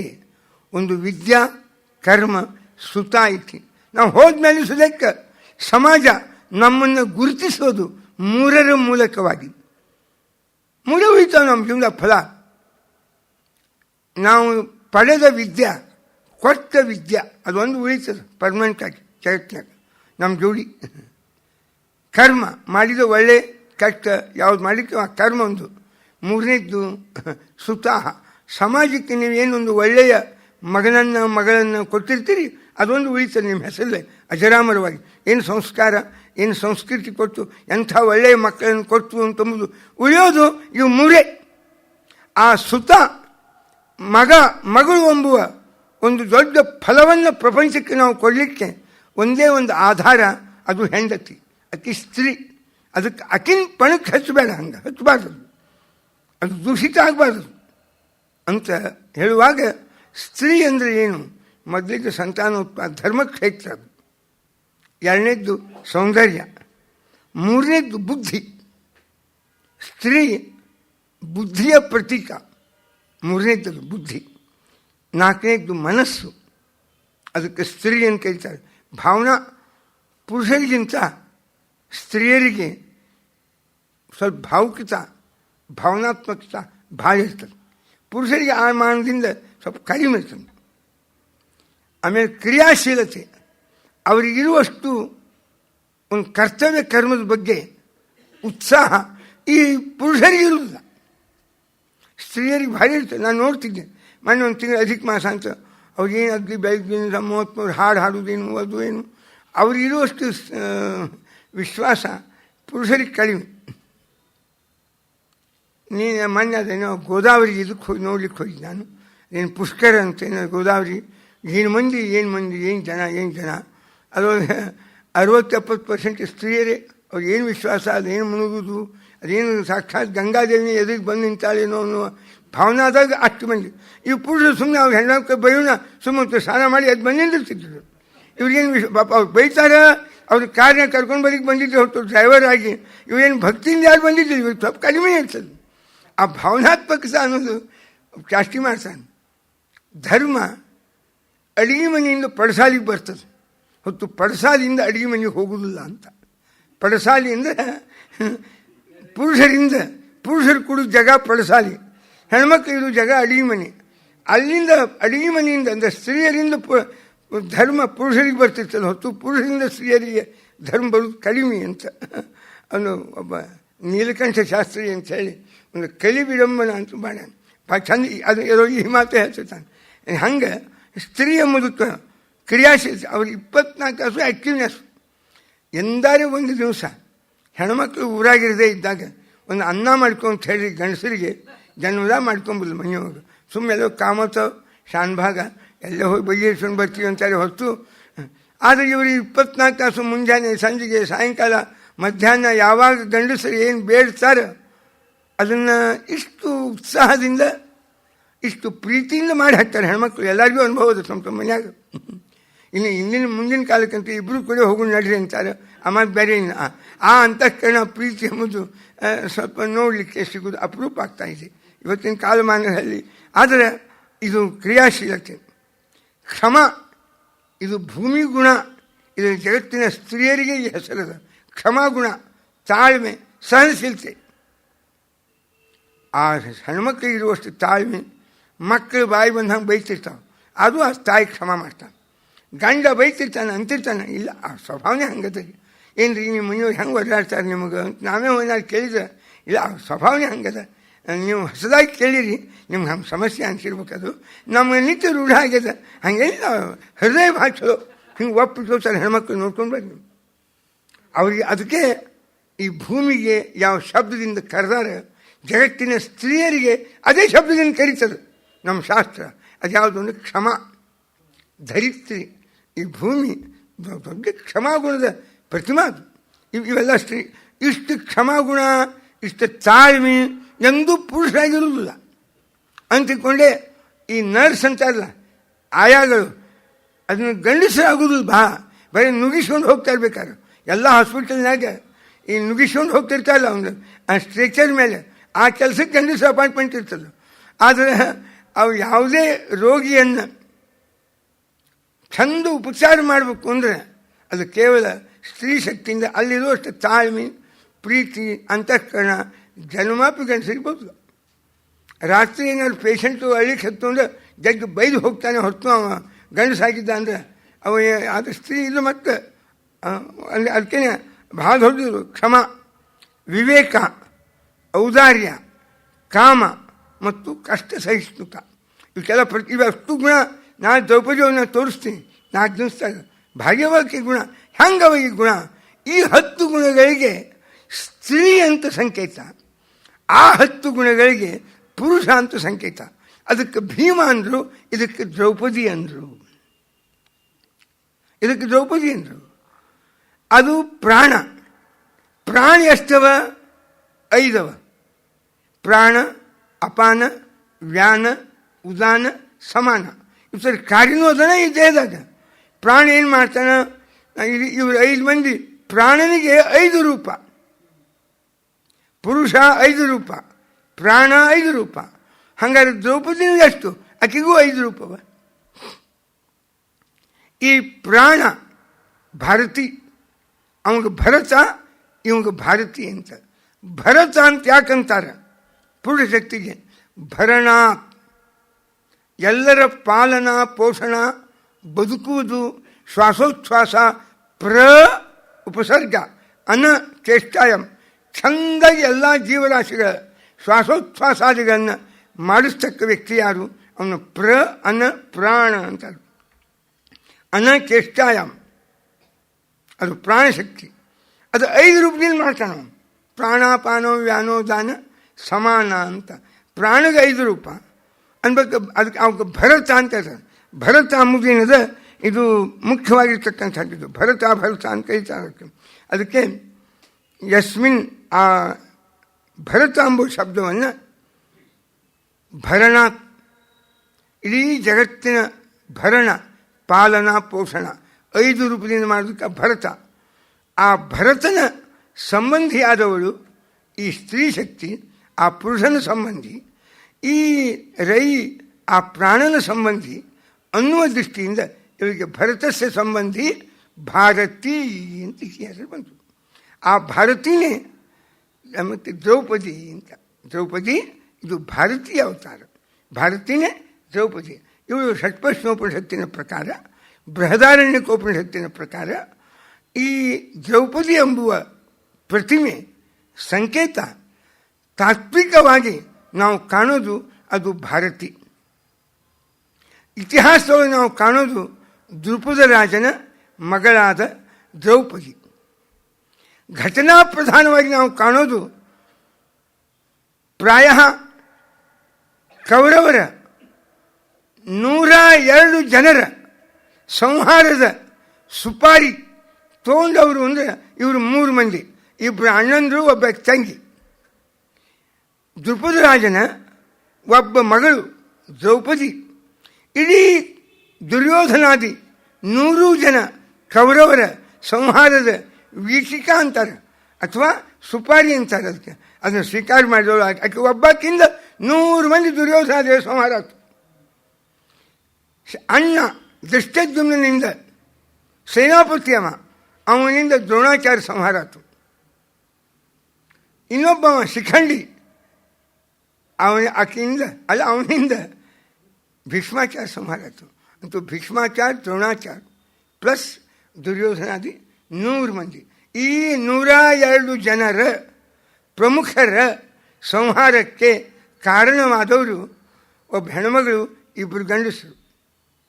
ಒಬ್ಬ ದೃಷ್ಟದ್ಯುಮ್ನ, ದ್ರುಪದರಾಜನ ಮಕ್ಕಳೇ ಇವರೆಲ್ಲ. ದ್ರುಪದರಾಜನ ಮಗ ದೃಷ್ಟದ್ಯುಮ್ನ, ದ್ರುಪದನ ಇನ್ನೊಬ್ಬ ಮಗ ಶಿಖಂಡಿ, ದ್ರುಪದರಾಜನ ಮಗಳು ಸಾಕ್ಷಾತ್ ದ್ರೌಪದಿ. ಹೀಗಾಗಿ ಆಕೆಗೆ ಭಾರತಿ ಅಂತಾರೆ. ಆ ಭಾರತಿ ಆ ಶಬ್ದ 3 ರೀತಿ ಬಿಡಿಸ್ಲಿಕ್ಕೆ ಬರ್ತದೆ. ಭಾ ರಸ, ರಸ ರತಿ ಪ್ರೀತಿ. ಭಾ ಅಂದರೆ ಜ್ಞಾನ, ಅತ್ಯುತ್ತಮವಾದ ಜ್ಞಾನ ವಿದ್ಯಾ ಇದರೊಳಗೇನೆ ಅಭಿರುಚಿ. ಆದ್ದರಿಂದ ಭಾ ರಸತ್ವಾತ್ ಭಾರತಿ ಅಂತಾರೆ. ಅಖಂಡ ಜ್ಞಾನ ಸರ್ವ ವಿದ್ಯಾ ದ್ರೌಪದಿತು ಯಸ್ಮಾತ್ ಶೈವ ಸರಸ್ವತಿ, ಅದಕ್ಕೆ ಭಾರತಿ ಅಂತ ಹೇಳ್ತಾರೆ. ಇನ್ನೊಂದು ಭಾ ರಥ ಅಂತ ಬಿಡಿಸಿದ್ರೆ, ಈಗ ಭಾರ ತರತಿ. ಈ ಭೂಮಿಯ ಭಾರ, ದುರ್ಯೋಧನ ಇವರು ಯಾರ್ಯಾರು ಅವನ 100 ಜನ ಅನುಯಾಯಿಗಳು, ತದ ಅನುಬಂಧಿ ನಿಗ್ರಹ, ಭೀಷ್ಮ ದ್ರೋಣಾದಿಗಳು, ಇವರೆಲ್ಲರೂ ಒಂದು ಭಾರ ಭೂಮಿಗೆ. ಅನ್ಯಾಯ ತಡೀಲಿಲ್ಲ ಅಂದರೆ ಈಗ ದೊಡ್ಡವರು ಹಾಕಬೇಕು. ಅಧರ್ಮವನ್ನು ಅಖಂಡವಾಗಿ ಮಾಡಿದರೆ ಇವರಿಂದ ಜಗತ್ತಿಗೆ ಬಾಧೆ, ಇದನ್ನು ತಡೆಯೋರು ಯಾರು? ಅದಕ್ಕೆ ಇವೆಲ್ಲರೂ ಭಾರೇ ಭೂಮಿಗೆ. ಈ ಭಾರವನ್ನು ತರತಿ, ತರಣೆ ಅಂತ ಸಂಸ್ಕೃತ ಧಾತು. ಭಾರ ತರತಿ ಇತಿ ಭಾರತ ಅಂತ. ಆ ಕಾರ್ಯಕ್ಕೆ ಸಹಾಯಕರು, ಅದಕ್ಕೆ ಇವರಿಗೆ ಭಾರತಿ. ಭಾರ ತರ್ಣ, ತರ್ಣ ದಾಟಿಸೋದು, ತೆಗೆಯೋದು. ಅದಕ್ಕೆ ತೈರ್ಣ ಅಂತ ಬಂದದ, ತರ್ಣ ಅಂತ ಬಂದದ, ಹಿಂದಿ ಕ್ರಿಯಾಪದ ಆಗಿ ಬಂದದ. ನಮ್ಮಲ್ಲಿ ಭಾರ ತರತಿ ಇತಿ ಭಾರತಿ. ಒಂದು ಭಾರ ತರಣ, ಭಾರತ ರಣ. ಮಹಾಭಾರತವೆಂಬ ರಣದ ಅದರ ಮುಖ್ಯ ಜವಾಬ್ದಾರಿಯನ್ನು ಹೊತ್ತವಳು ಯಾರು? ದ್ರೌಪದಿ. ಅದಕ್ಕೆ ಆಕೆ ಭಾರತಿ 3 ಅರ್ಥದೊಳಗೆ ಭಾರತಿ, ಭಾ ರಸತ್ವಾತ್ ಭಾರತಿ, ಈ 3 ಅರ್ಥದೊಳಗೆ ನಾವು ಕಾಣ್ತಾ ಇದ್ದೇವೆ. ಅಂಥ ದ್ರೌಪದಿ ಯಾವ ಸಂಕೇತ ಆಗಿ ಬಂದಾಳ, ಆ ಸಾಂಕೇತಿಕವಾದ ಅರ್ಥ ಏನು ಕಂಡು ಅವಳ ಜನ್ಮ ಹೆಂಗಾತು ನೇರವಾಗಿ. ದ್ರುಪದ ರಾಜ ಅವಳನ್ನು ಬೇಕು ಅಂತೇನು ಬಯಸಿದ್ದಿಲ್ಲ, ಆದರೆ ಹೇಗೆ ಜನ್ಮ ಆತು ಅವಳದು ಅಂಬುವ ಎಲ್ಲ ವಿಚಾರಗಳಿಂದ ಅದರ ಹಿಂದೆ ಒಂದು ದೊಡ್ಡದಾಗಿರ್ತಕ್ಕ ಇತಿಹಾಸ. ದ್ರೌಪದಿಯ ಜನ್ಮದ ಹಿಂದೆ ಅಡಗಿದ 2 ದೊಡ್ಡ ಪ್ರಸಂಗ ಏನು ಅಂದರೆ, ದ್ರುಪದ ದ್ರೋಣರಿಗೆ ಮಾಡಿದ ಅವಮಾನ ಒಂದು ಮುಖ್ಯವಾದ ಕಾರಣ. 2ನೇದ್ದು, ದ್ರೋಣ ದ್ರುಪದನ ಸಂಹಾರಕ್ಕಾಗಿ ಪ್ರತಿಜ್ಞೆ ಮಾಡಿದ್ದು. ಆ ದ್ರೋಣನ ಸಂಹಾರಕ್ಕಾಗಿ ದ್ರುಪದ ರಾಜ ಪ್ರತಿಜ್ಞೆ ಮಾಡಿ ಯಾಜೋಪಯಾಜರನ್ನು ಕರೆದು ಯಜ್ಞ ಮಾಡಿ, ಆ ಯಜ್ಞ ವೇದಿಕೆಯೊಳಗೆ ಅಯೋನಿಜ ಅಂತಾರೆ. ತಾಯಿಯ ಗರ್ಭದಿಂದ ಅಲ್ಲ, ತಂದೆಯ ಸಂಬಂಧ ಇರದೆ ಕೇವಲ ಅಯೋನಿಜರಾಗಿ ದ್ರೌಪದಿ ದೃಷ್ಟದ್ಯುಮ್ನ ಬೆಂಕಿಯ ಮಗಳಾಗಿ ಹುಟ್ಟಿ ಹಂಗೆ ಬಂದರು. ಇದರ ಆಧ್ಯಾತ್ಮಿಕವಾಗಿ ನಾವೆಲ್ಲ ಅಯೋನಿಜರು. ನಮ್ಮ ಸ್ವರೂಪ ಅನಾದಿ ನಿತ್ಯ, ಅದಕ್ಕೆ ಹುಟ್ಟಿಲ್ಲ. ಶರೀರಕ್ಕೆ ಹುಟ್ಟದ, ಶರೀರ ಬರ್ತದ, ಶರೀರ ಹೋಗ್ತದ. ಇದನ್ನೇ ನಾವು ಹುಟ್ಟು ಸಾವು ಅಂತ ಕರಿತೀವಿ ಹೊರತು ಸ್ವರೂಪಕ್ಕೆ ಅಲ್ಲ ಅಂಬೋ ವಿಚಾರವನ್ನು ಕಾಣ್ತಾ ನಾಳೆ ದ್ರೌಪದಿಯ ಹುಟ್ಟು, ಅವಳ ಅಧ್ಯಯನ, ಅವಳ ಸ್ವಯಂವರ, ಅವಳ ಸಂದೇಶ ಮತ್ತು ನಾ ಸದಾ ಆಡುವ ರೀತಿಯಲ್ಲಿ ಪ್ರಯತ್ನಪಡೋಣ. ಶ್ರೀಕೃಷ್ಣ ಅರ್ಪಣಮಸ್ತು.